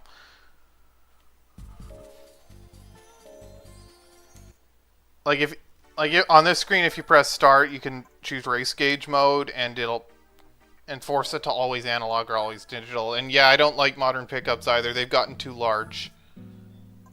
All right, let's try different. Oh my god, you gotta be kidding me, right? For Malaysia, they not only sell pickup truck in Malaysia. What the heck? There's no There used to be Mustang, but right now they don't. Yeah, well, Ford Oh, doesn't make any actual car. Ford now only makes SUVs and pickups now, except for the Mustang. the Mustang is no longer available in Malaysia. The problem is Yeah, pickup truck, Everest, or the Ranger. yeah, we don't have. Where I'm from, we don't have the Everest, which is based on the Ranger. The closest we have size-wise, is the Explorer, but it's not the same thing. The Let me double Explorer is a check. bit larger, Explore. and it's based. Okay. And the Explorer used to be based on a SUV. body-on-frame platform like the Ranger and Everest, but now it's based on a unibody platform. Uh-huh. And it's a bit larger than the Everest as well. Okay. So what is the difference between what about the Ranger Raptor and Ranger Platinum anyway? The Raptor is the off-road special. A And bit of trouble. And and I don't think the and also the Raptor comes with a turbo V6. And the mainline Rangers come only with a turbo 4, I think. Also, let me by the double way, check. Suzuka West. This is a track that is never actually used in the vanilla game for any races because it has no pit lane. Okay. And however, it does get used in the spin-off game Tourist Trophy quite a bit more because that game doesn't have any pit lanes anyway. But in this mod, it looks like they use it a bit more. Oh wow. So anyway, in Malaysia, the Ford Ranger Raptor is available in two engine configuration. The 2.0 liter diesel and the 3.0 liter V6 twin turbo, those two engine. Yeah, oh, where I live, we don't get the Ranger with a diesel, so the Raptor comes only with the 6. Mm-hmm. So what about the Platinum? Let me double The check. Platinum is like the luxury trim. Hi, Bren. luxury trim. Let me double check. Let me check the. What is this? I need to double check something. This is. It's a diesel. Damn it. Only available 2.2-liter diesel. Yeah, over here, besides the Turbo 6 and the Raptor, we only get the 2.3 liter Turbo 4, and we don't get the diesel over here. Mm.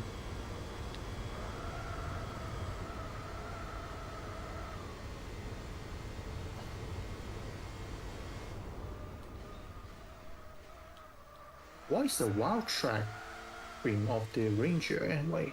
Probably one of the off-road trims. Looks like it looks like just a trim.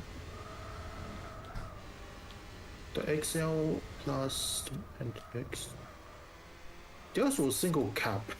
This is a Yeah. single cap XL. Yeah, over here we we don't get the single cab Ranger. I think single cab Ranger is for transporting. I think because in Yeah, Malaysia there are places that we how to say this, we farming the vegetable, fruits, etc. yeah. Oh, over here we just don't get the single cab Ranger anymore. Okay, I think the single cab Ranger is used to transporting those vegetable fruit from Cameron Island in Malaysia, located in what is this? What is this? Cameron Island. Cameron Island is located in Ahang, in the Pahang state of Malaysia. So I once actually go to the Cameron Highlands before, and there's a lot of farms all over the place. And I see a lot of trucks, single cab trucks, as well as bigger trucks carrying the fruits and Yeah, vegetables. that makes sense. Everything. It's just And a lot of elevation change as well. and I mean, also over here the Ranger. I don't think the Ranger offers a manual transmission. It comes only with an automatic here. I don't think it also offers the manual here either. Is there formula? Only the single cab. I think the single cab, only a single cab offers the 6-speed manual. Yeah, and over here we don't have the single cab. We only have the Ford, or do we? I don't. Let's see. Let me check the regular XL then. Regular XL double cab. Let me check. Yeah, we definitely don't have the single cab Ranger over here. The double cab XL is offering in both manual and automatic, but it's 6-speed on both. Oh. Yeah, okay, so it looks like we only get the double cab Ranger here. We don't even get the extended cab.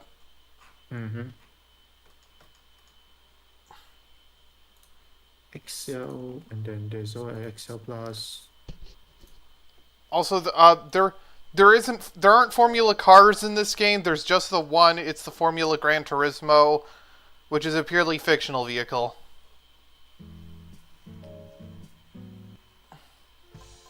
Alright, let's see. I already used the G4 earlier. Let's try a different vehicle.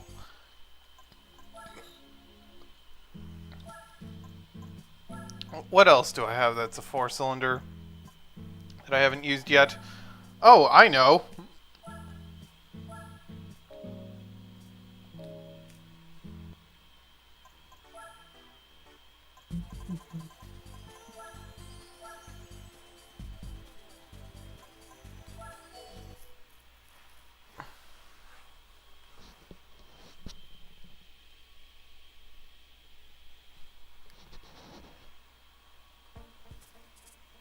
Alright, back to Toyota about it.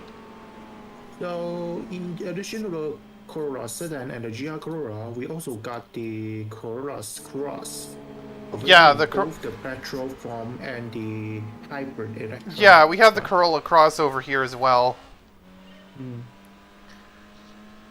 What's the difference between the regular Corolla and the Corolla Cross? The Corolla Cross is a small SUV that, besides the name, is a distinct vehicle from the mainline Corolla. Despite based on the same platform. Yeah, it has carries the Corolla brand, but it's a separate vehicle from the mainline Corolla. It's still based on the TNGA-C, right? Yeah, that's like their A TNGA-C platform. Yeah. Which is shared between the regular Corolla and the Corolla Cross. But And also the Corolla Cross is smaller, but it looks hard to distinguish from the RAV4. I don't think RAV4 is available in Malaysia anymore. Oh.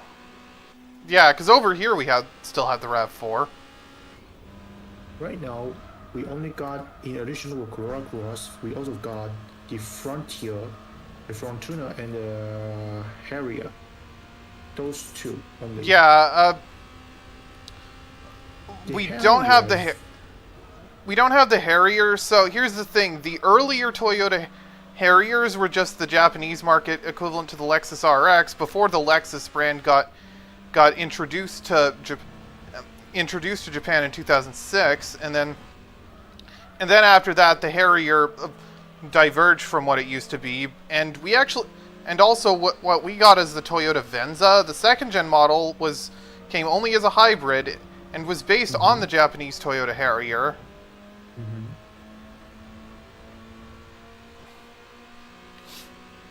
Also, there's a Frontuner. Yeah, I don't know what that is. It's not a model we have here.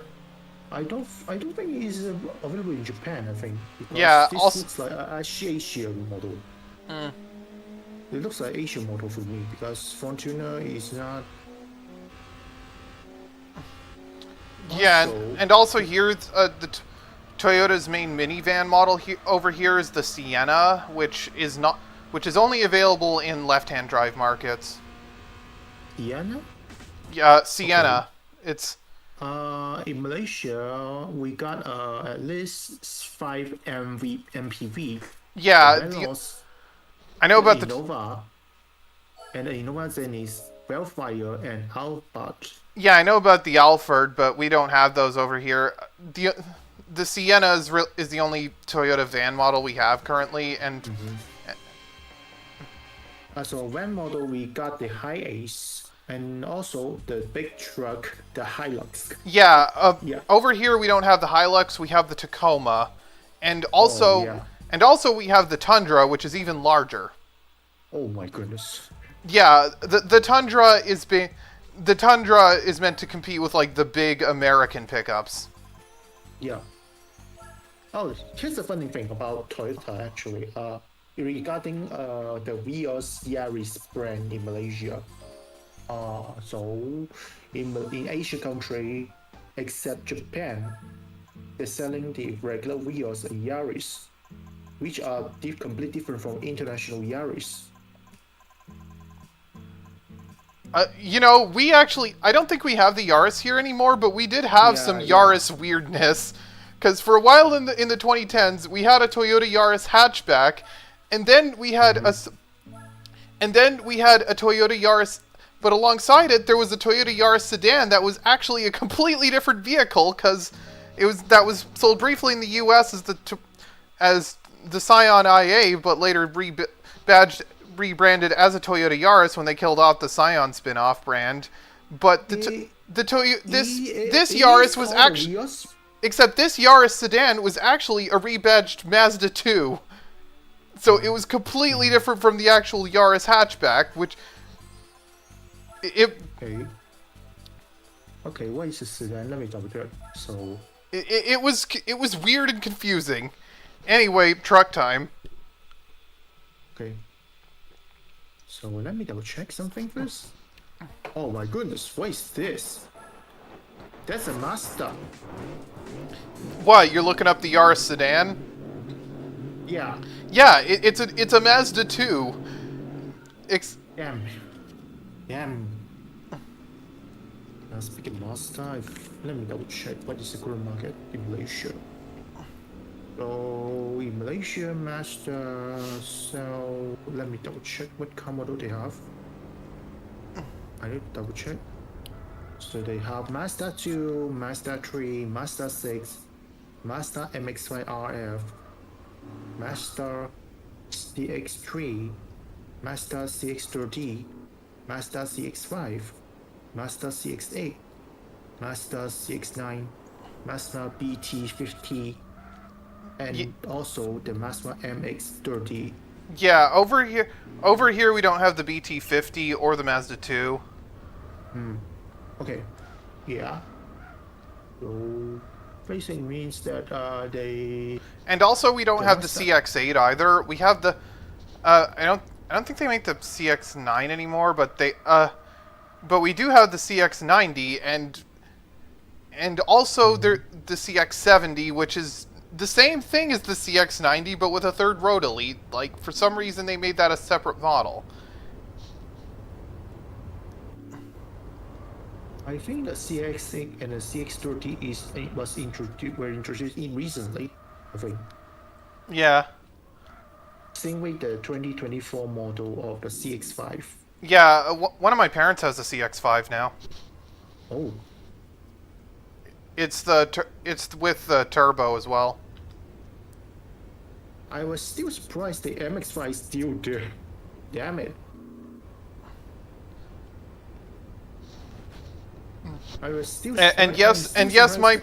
the CX-5 one of my parents has it is in Soul Red, which is a really nice color. It is so red. Let me double check. Yeah, Soul Red, that's Mazda's signature color these days. Mm-hmm.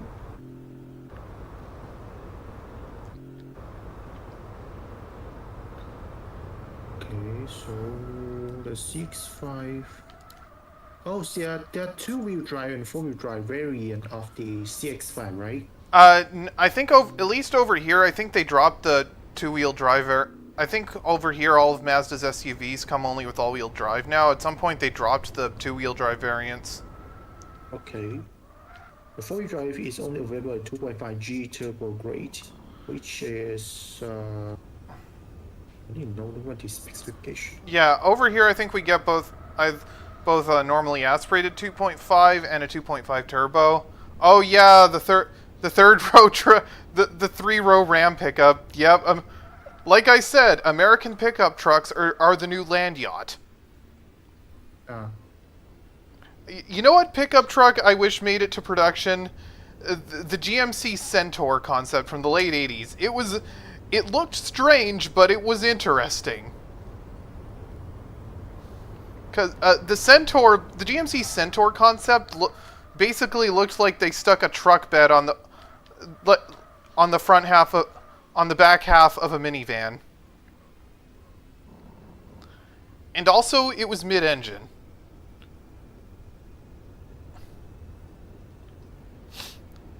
And the Centaur, you can see design cues from it in the later Dustbuster minivans, except the Pontiac Transport already existed as a concept by that point. And also the back half looks basically the same as the later Chevrolet S10/GMC Sonoma.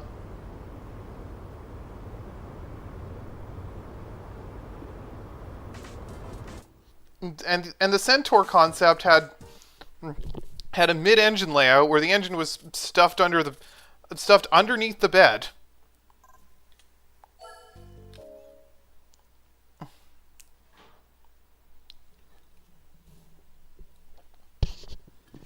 Now let's check what Nissan sell in Malaysia. What Nissan selling in Malaysia? They got the Almera sedan, Yeah, we don't have that here. a sedan MPV, Yeah, I don't think Nissan sells any and vans here currently. yeah, and then there's a Nissan Navara. Yeah, X-Trail. over here we don't have the Navara. We have the Frontier, which in its latest gen has has evolved divergently from the Navara. Okay. The Frontier comes only with a 3.8 liter V6. Mm-hmm. What engines does a Navara have? Huh? Let me double check. Let me double check the Malaysian Marine in this. Thank you for the hydrate. I'll do that shortly. 2.5 liter engine, I think. Yeah, the front. What we get is the Nissan Frontier, and that comes only with a 3.8 liter V6. Mm-hmm.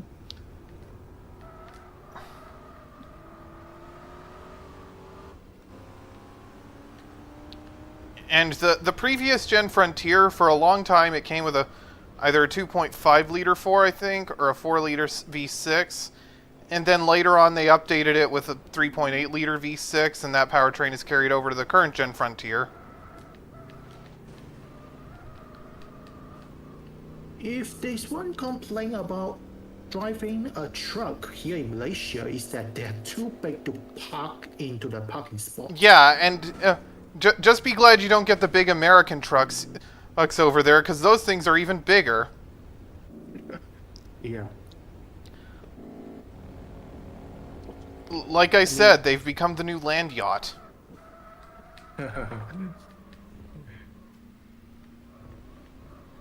Oh yeah, electric and hybrid. We got the electric, the latest Nissan Leaf. I think. Oh yeah, I don't know if we still have the Leaf over here. I like the second gen Leaf though. This is a new generation one. Oh. I think. Yeah, I don't know The if we one still have has the Leaf over here. 150 brake horsepower. Land yacht, more like mobile apartment building. No, mobile apartment. No, that's more like those giant 40-foot motor coach-based RVs. Like that. Oh, Like those giant RVs that are based on like motor coach chassis. Those aren't land yachts. Those are.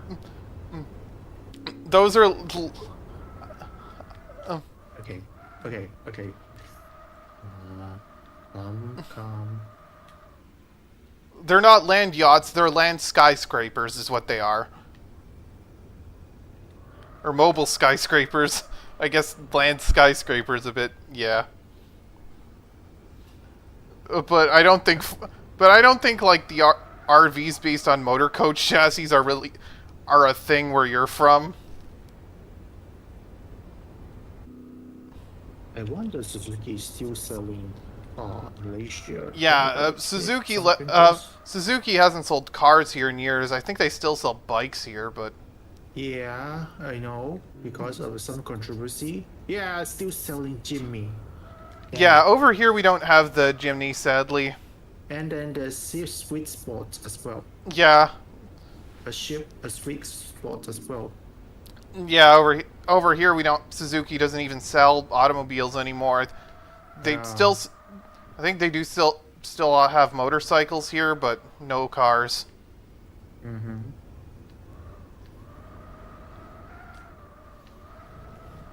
What about Toyota's other brand Lexus? Let me double check. I think Malaysia is still selling Lexus car. Okay. For the SUV size, we got the LBX, Yeah, we don't have the the. NX, the NX, the RX, and the RZ. Yeah, we don't For have the sedan, LBX, but we have the other ones. For sedan, we got the ES and the LS. Yeah, we have those here too. And then for the coupe, we got the LC. For the MPV, we got the LM. Yeah, we don't have that here. That's just based on the Toyota Alphard, which we also don't have. Mm-hmm. So yeah, Lexus okay. I don't think I'll drive the Sun Malaysia. Because as far as I know, Acura, Honda's premium brand, is remain in the America market only, I think. Unlike Toyota's Lexus brand, which sold everywhere else.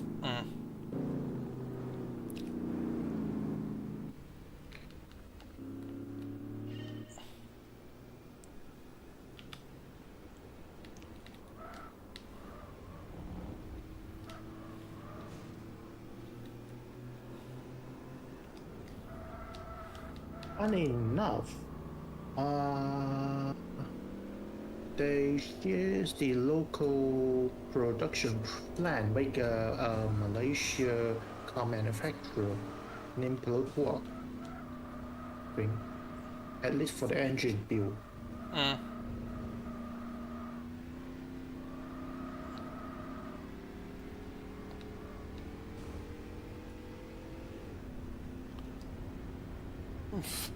So If here's the if thing. 40-foot 8-person family home on an 8x8 truck, that well, I suppose if civilization collapses, you could live in that. Okay. Eh, just be glad you miss out on the Tesla Cybertruck.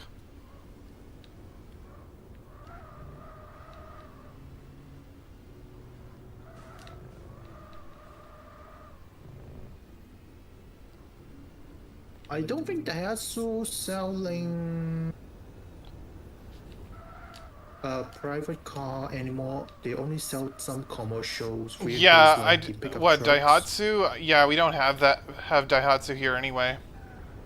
Well, then again, Taihatsu is a subsidiary of Toyota, Yeah, technically. and also Isuzu these days only makes trucks and commercial vehicles. Uh-huh. Yeah. Yeah. So Taihatsu helped Lotua to build their own cars. Some of the cars are also based on Taihatsu vehicles. That's Apocalypse Great RV. Solar panels, lithium batteries. I mean, pretty much. Hello. Yeah, it definitely sounds like an apocalypse truck. Yeah.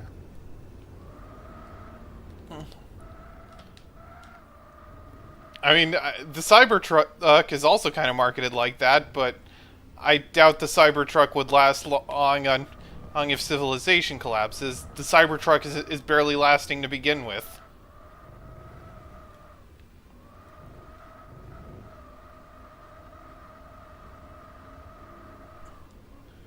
2 stories in central AC. By I mean, some Japan, people have Taihatsu. converted double-decker bus chassis into RVs. So in Japan, Taihatsu has selling a mini SUV called the Terios, Yeah, I know about the Terios. but it had been it then got exported and repackaged in Malaysia as Pelotua, Kambara, Nautica, and now Aros Mm. across all generations. I'm not kidding here.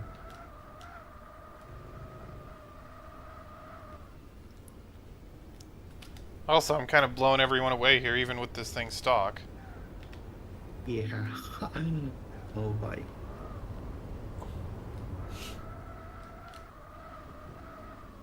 Pelotua.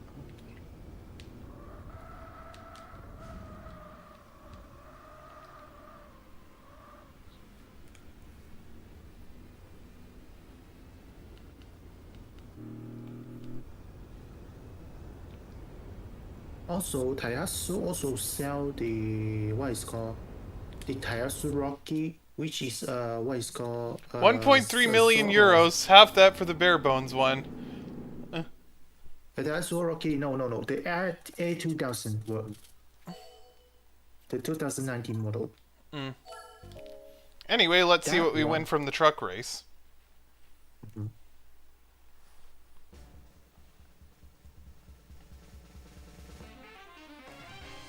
S14. That's good. Sylvia. That's useful. Okay. So the Taiyasu Rocky also All got right, 2 repackaged more for the outside of beginner Japan. events. Inside and out. So the Taiyasu Rocky, at least the third generation, has been repackaged in and outside Japan. In Japan, they also sold as Toyota Rise. In Malaysia, it sold as Pelotua Ativa.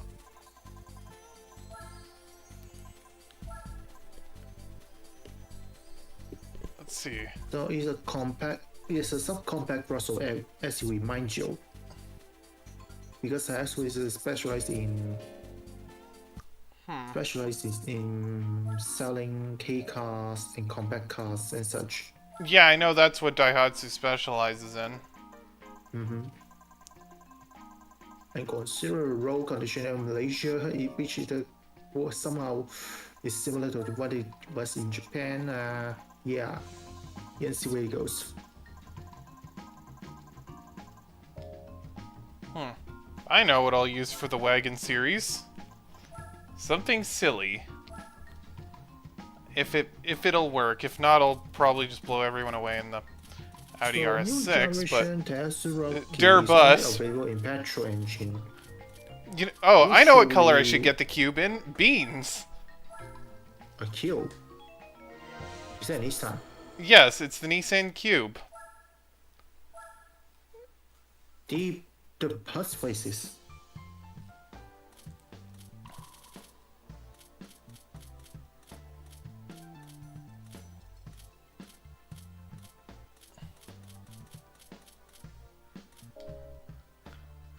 Me and the boys 3 AM looking for beans. You know, if...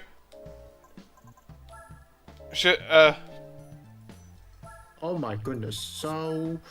you know, if only... they should take a... So... They should have a color called cheese. And... What? Okay. You know, okay. You know, better yet, the Dacia Sandero should have a color called cheese. Oh boy.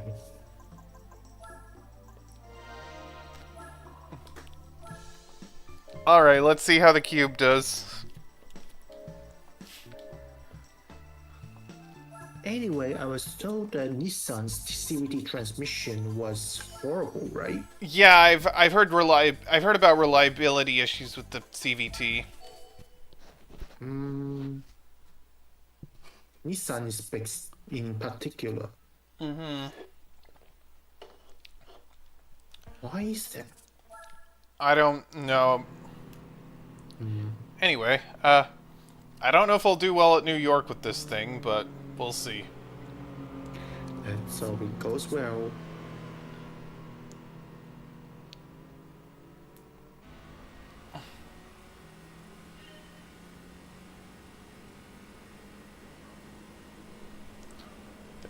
Oh, hello, Havu. Nice to see you there. Oh, out of my way. Out of my way, I got the...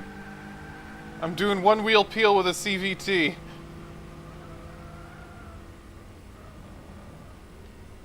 Okay. Oh, mother... Fuck. 2 stories, 59 feet long. Like, that's... Sorry. Well, at least the Toyota Caldina in this game doesn't have 1,000 horsepower. Hello.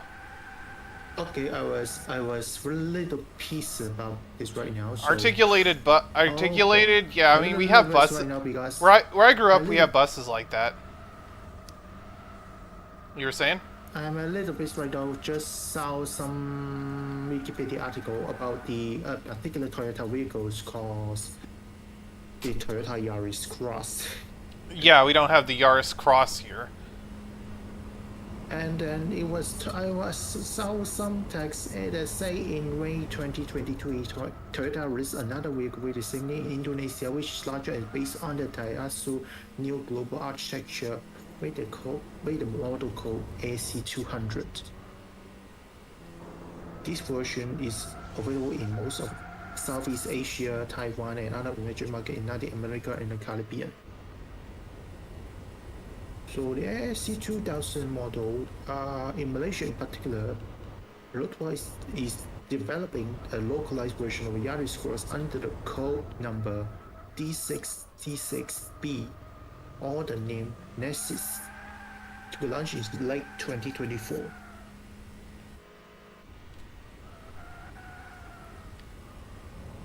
I'm not sure it's true or not.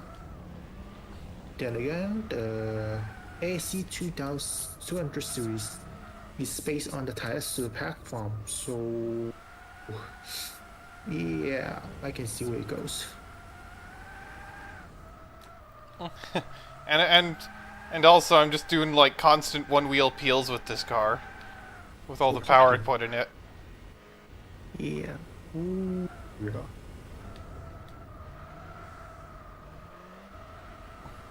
Anyway, what is the problem with a box engine in some of those Subaru vehicles? Uh, I've heard the big issue with this with Subaru's flat four engines is that they tend to grenade head gaskets. What? Oh.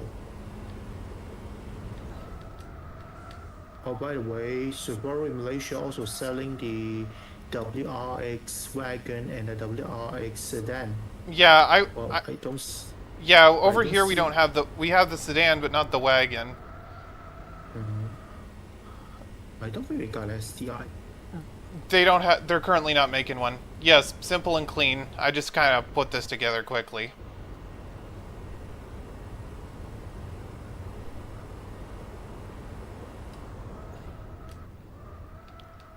Also 6.9-second lead. Very nice. Still offering all-wheel drive, 2.4-liter engine. Yeah. You can see where it goes. You know, I missed the WRX hatchback. Mhm.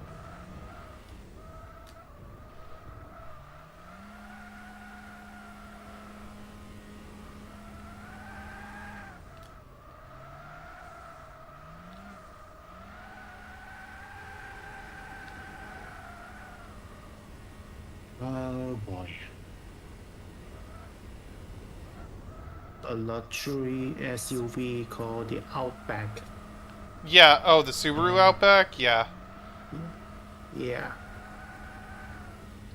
I mean, the and Outback is also, basically a legacy wagon, but cosplaying as an SUV, except... uh, and then there's the XV and the Forester. Yeah, oh, yeah, we have the Forester over here. Mhm. And then, The as executive usual, flagship, because 65 feet long. I mean, if I guess if a limousine is not big enough.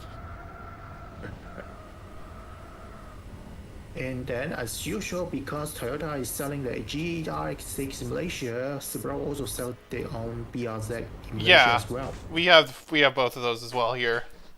Mm.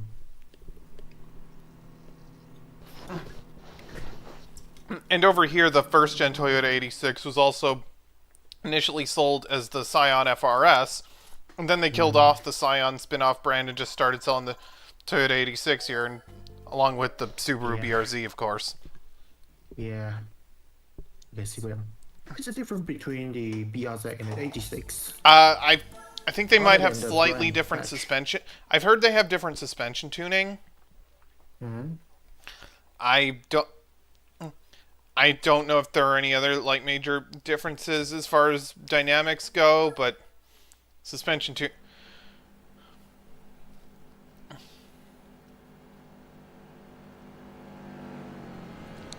Both cars also available in manual and automatic, as far as I know. Yeah, they're both. Yeah, they both offer either a six-speed manual or an automatic. Mm-hmm.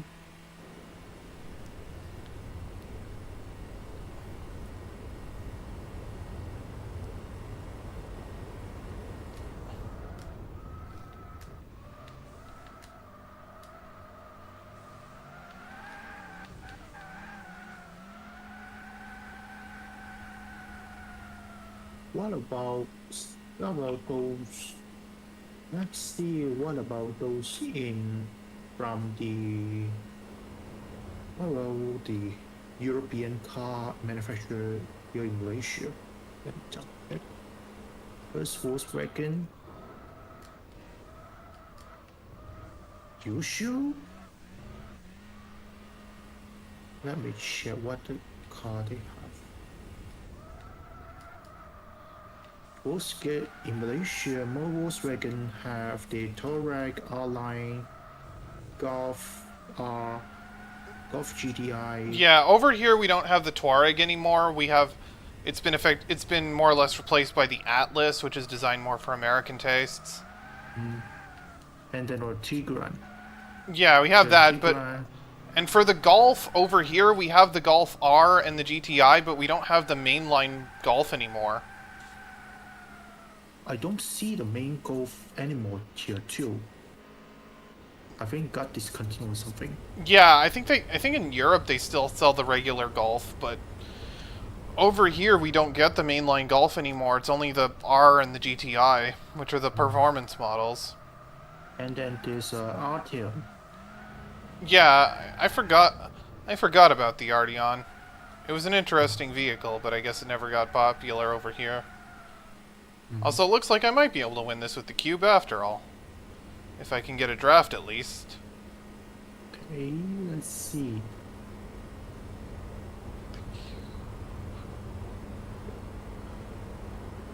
Let's see this. I don't think that's very. Thanks to Malaysia. Let me double check. Model. Oh my goodness, that's a lot of class model fucker. Wow, wow, wow. Even AMG, what the heck? And a Maybach? A Maybach S-Class? Yeah. Gotta be kidding me. Oh my goodness, what the hell?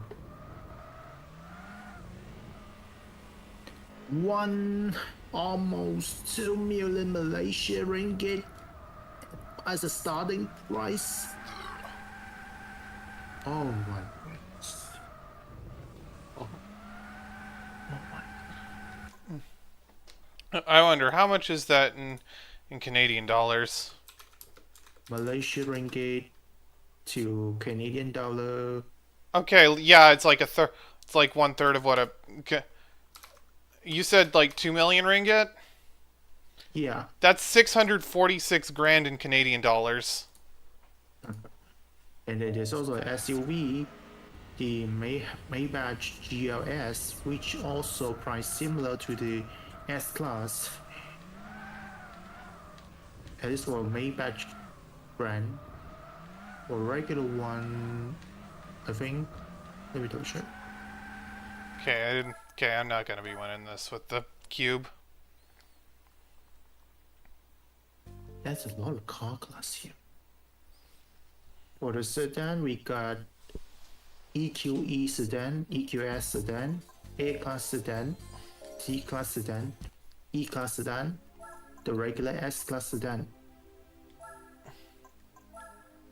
And for the SUV, we got an EQA, a EQB, the EQC, the EQE SUV, the EQS SUV, the GLA, the GLB, the GLC, and the GLC Coupe, and the GLE, and the GLE Coupe, and the GLS, and the G-Class. Yeah, I think we get most, or at least most of those. Yeah. And then for compact, there's only the A-Class hatchback. As for Coupe, there's only CLA Coupe, CLE Coupe.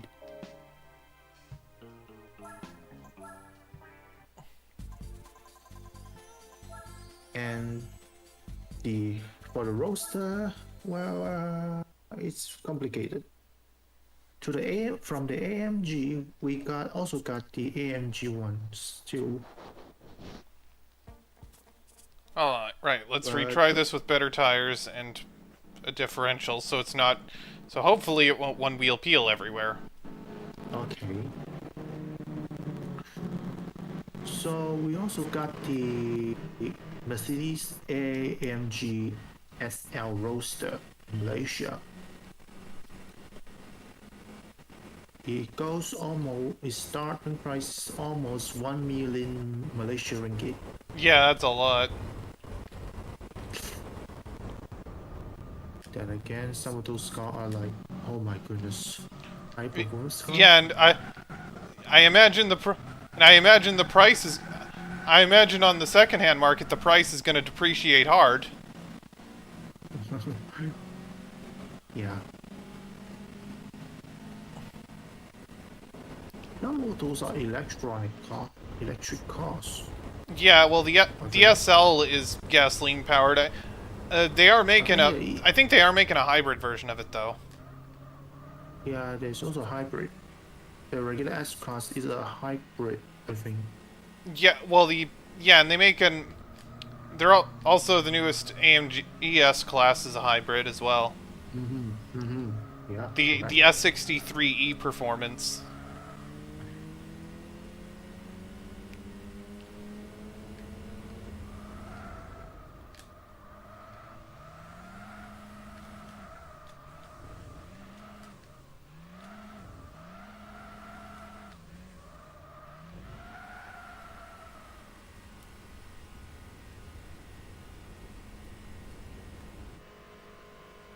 Oh, we got a Subaru up front.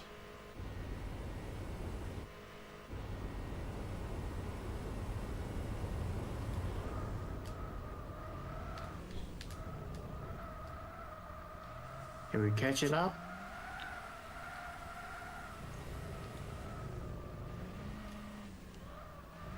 I don't think I have the power to, especially at a track like this which has a really long straight section.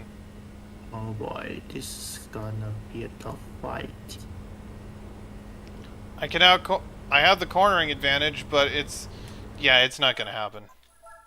Yeah, it's not gonna happen because it the racetrack's a lot of straight. Yeah, I'll do fine at Like Autumn Ring even with the road tires, but not at not at New York.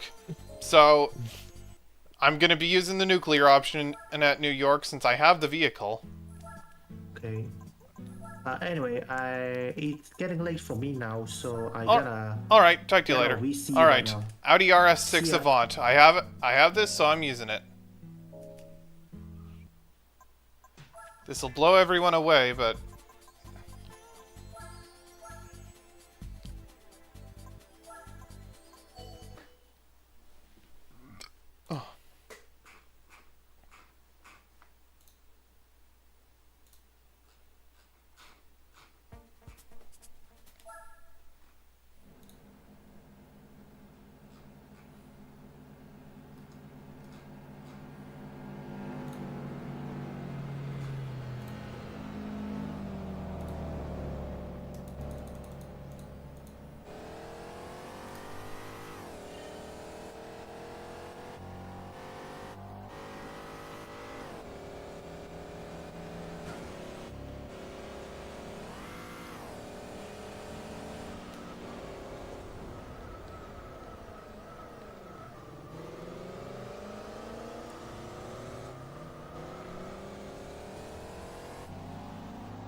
Alright.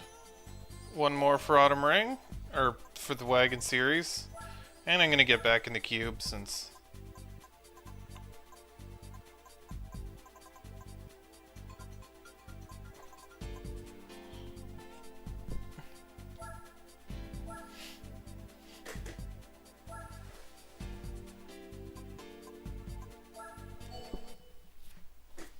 And I'm thinking I can safely go back to the road tires for this one too, since this is not really a speed track in the same way New York is.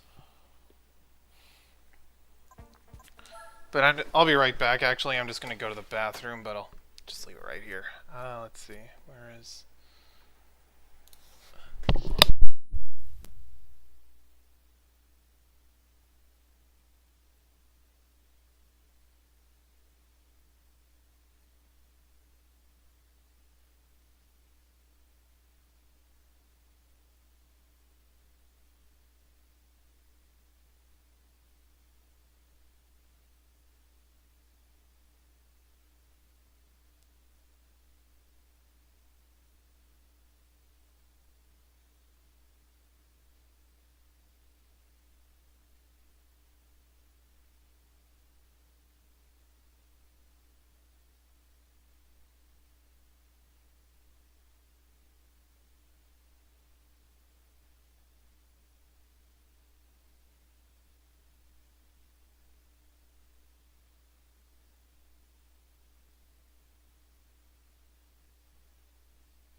Alright. Oh, wait a minute. Did I forget to... Yeah, I think so. Yeah, I was going to put these back on and leave everything else as is, but...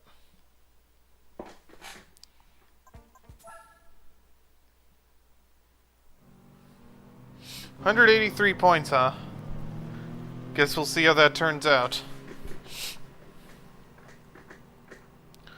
Oh, is that the RS6 up there? That would do it. I didn't pay attention to who was on the grid. I just kind of went for it.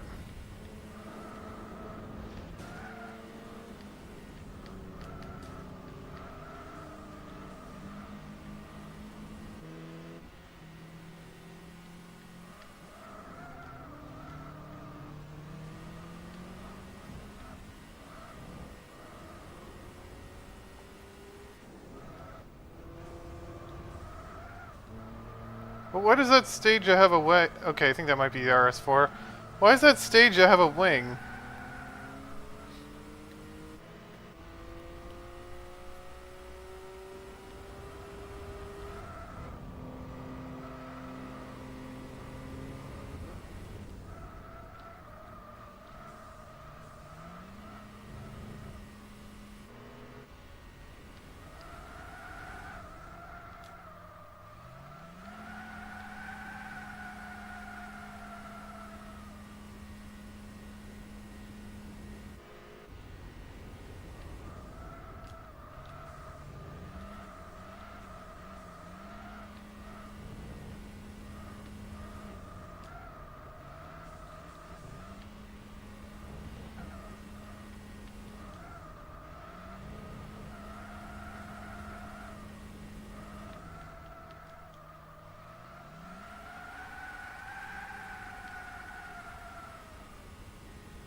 Alright, there we go.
Alright, there we go.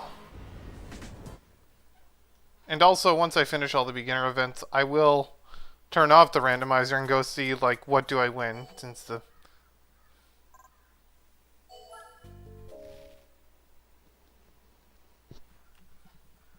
Alright, what do I get this time?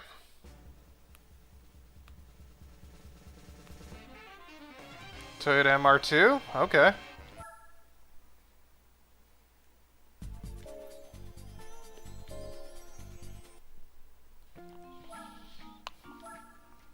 Alright, one more race for the beginner events. I thought about doing the...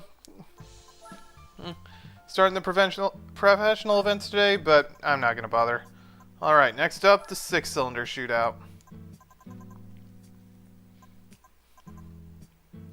This is the least powerful car I have that has a 6, but...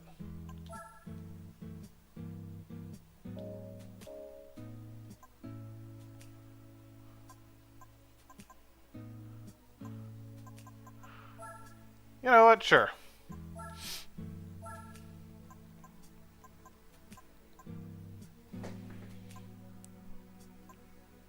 I mean, this has a 6, but it's front-wheel drive, and that has a 6, but it's very powerful.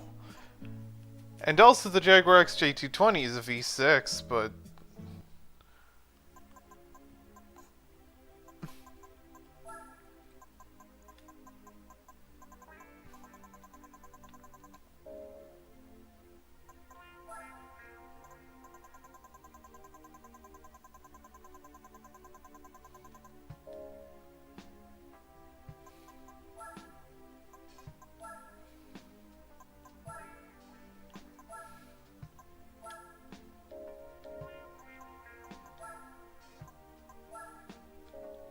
basically the same.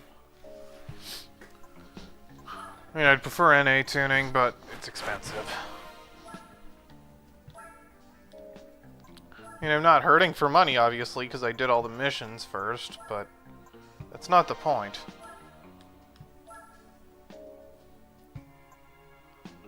Alright. You know what? Let's see how it does with that much power.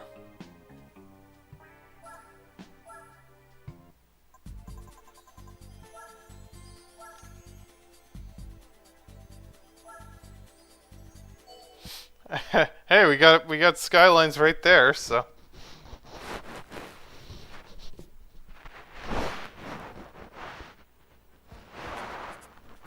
Oh hey, we got the Aussie Ford up there. Not sure if that's a car that the AI ever even used in this in this game much originally.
Alright. Deep forest. Think I'll be fine at all these tracks with how this thing drives. Obviously, I got the disadvantage for power, but I can now handle them. 330i. Hey, the 2006 Eclipse. The newest vehicle on this game, except for the shoe, obviously. Why don't we have shoes for cars by now? We were supposed to have shoes. We were supposed to be driving shoes for cars 2 years ago, but that didn't turn out.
Guess they didn't change the used car cycles that far into the future. Oh, and by the way, one thing I forgot to mention is they added a new. I'm not buying it, obviously, but they added a new thing, a full restoration. It basically restores the car back to back to the original mileage. Oh, it still keeps on. So, yeah, interesting idea. Nice if you want like a 0 mile example for a car you could only normally buy from the used lots.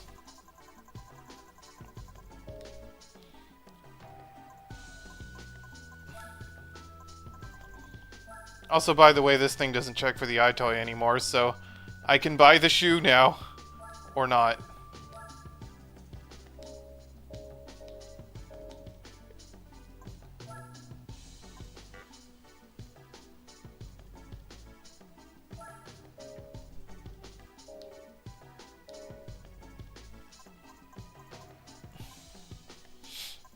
Anyway, one more for the 6-cylinder shootout.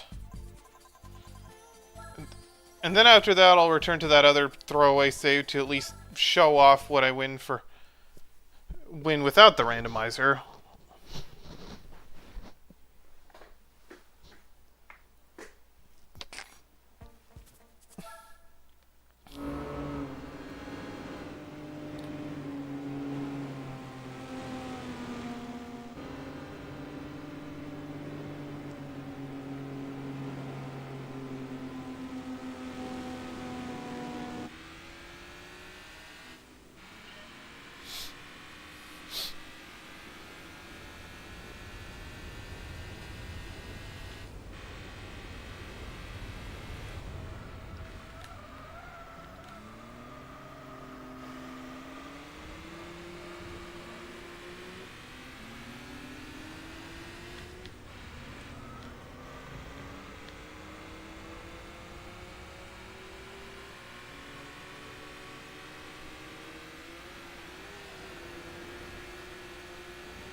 Alright, that's it for all the beginner events. In about 4 hours. Take me longer to do all the pro events, but I'll do those next time. Anyway, let's see what we win for our final gacha pull of the day.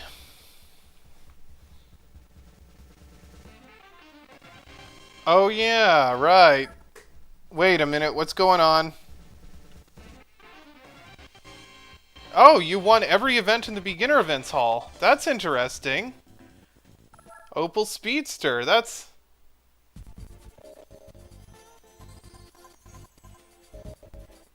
I mean, that's something GT3 did as well. I think I heard that Spec 2 also added a Spec point bypass prizes too, so I'm curious how that'll turn out. Huh, that's interesting. But anyways, before I go, I'm going to swap over to the other save I started over, and then... Oh, oops. And go see, what do I win without the randomizer? I mean, I could just reset all the events here, but it's easier if I just...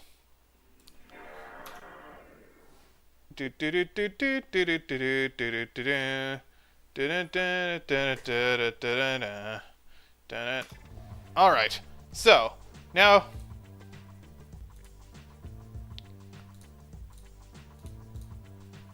Now to go see, what do I get? Because they did change the cheats, but the cheats now work whenever, wherever. Alright, Sunday Cup, so...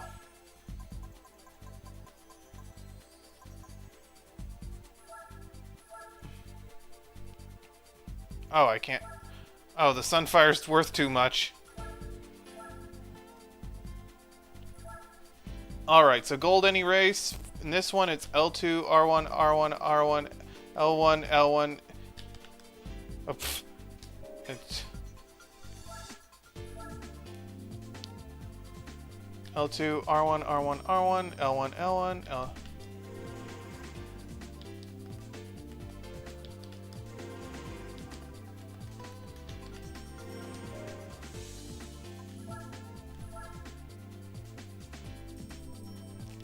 Okay.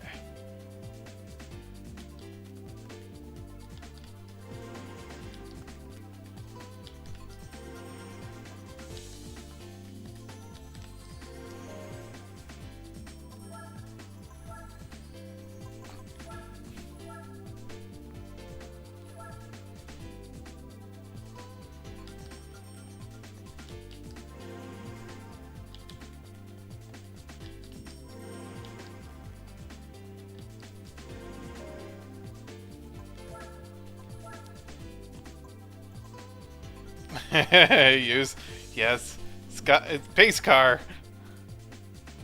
No, I'm not doing it all over again. I don't have the time for that. I'm just checking like what are the non-randomized prizes, since obviously things have been moved around a lot. Anyway.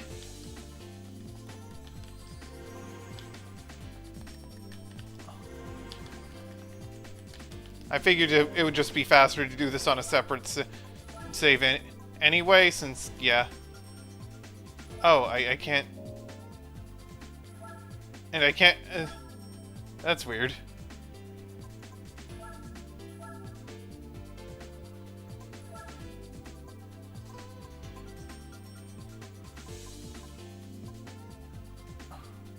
Well, I guess you can use this.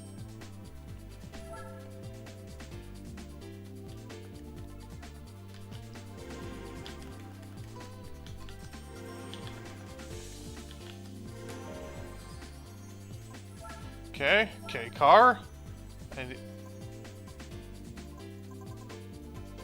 do none of these count?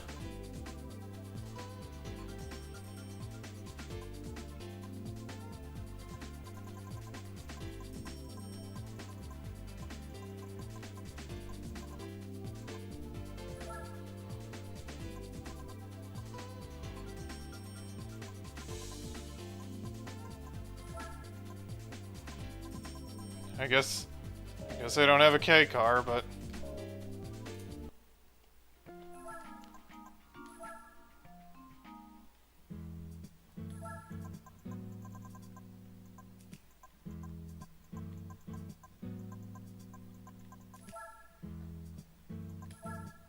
Guess they slightly... Guess they slightly lowered the value of the...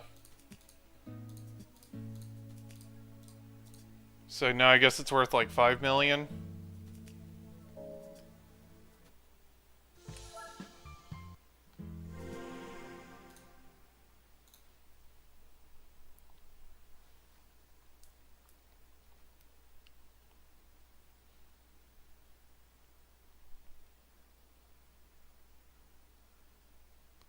Oh, and I think it froze.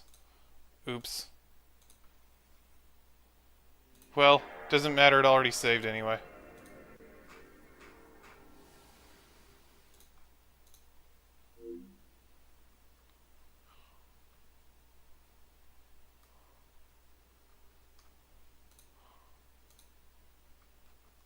And it will, and since it already saved, it should still give me all the prize cars. It'll just give me like, give them all to me right as soon as it loads.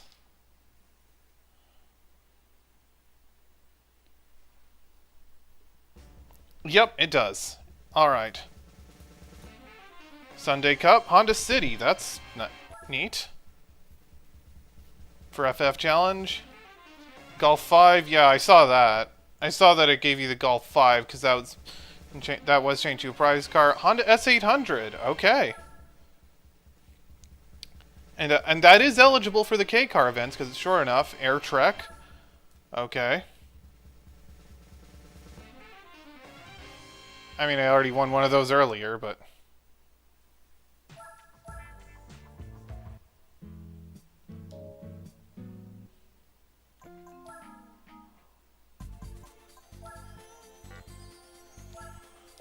Weird that it gave me the special car thing there, even though it...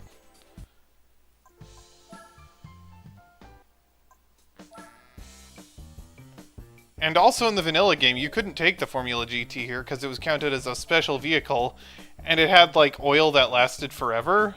Like, you couldn't change the oil in the car, it just lasted for... It had, like, indestructible oil or something. And I can't put wheels on it, obviously. But I can paint it black.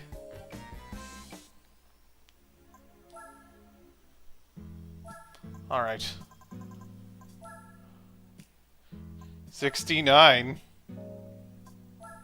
Technically, the engine is too big for this to count as a K car. Even now.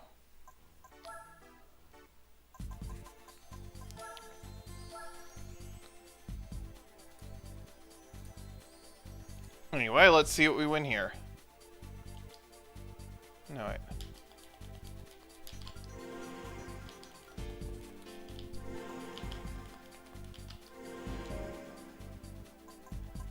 And this... Hey, and it counts here, too.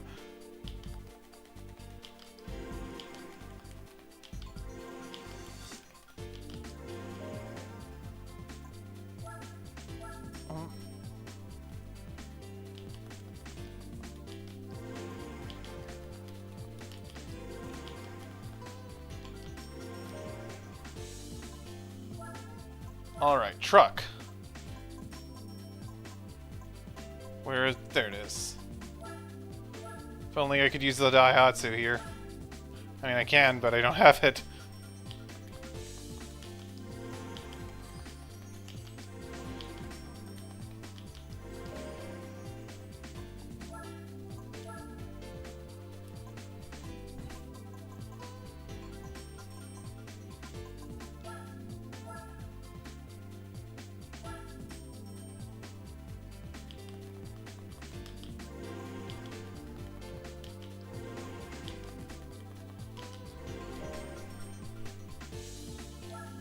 And then for the 6-cylinder shootout,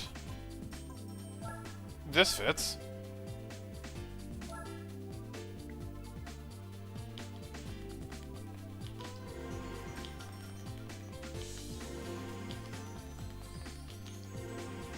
Alright. Let's see what we get for non-random B license prizes.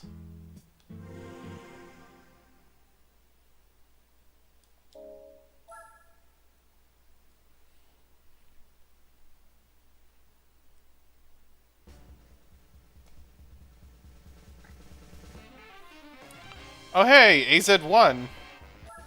I saw it was on display in the Mazda Classic a lot when poking around this. Vauxhall VX220, huh? Well, that's something. I can use that for the Speedster trophy now. Ram! Because the Silverado is a license prize now. Audi RS6 Avant, yeah, I figured that was the case. For four-cylinder shootout, okay, that makes sense. Because I saw it was made to a prize. I saw that was a prize vehicle too, so... Oh, won every event in the beginner hall, you get the Type 2 RX-8. Okay.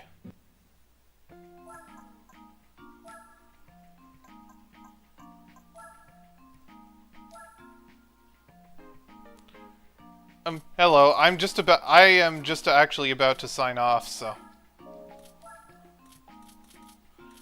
At least I can get it in other colors than yellow now. Okay.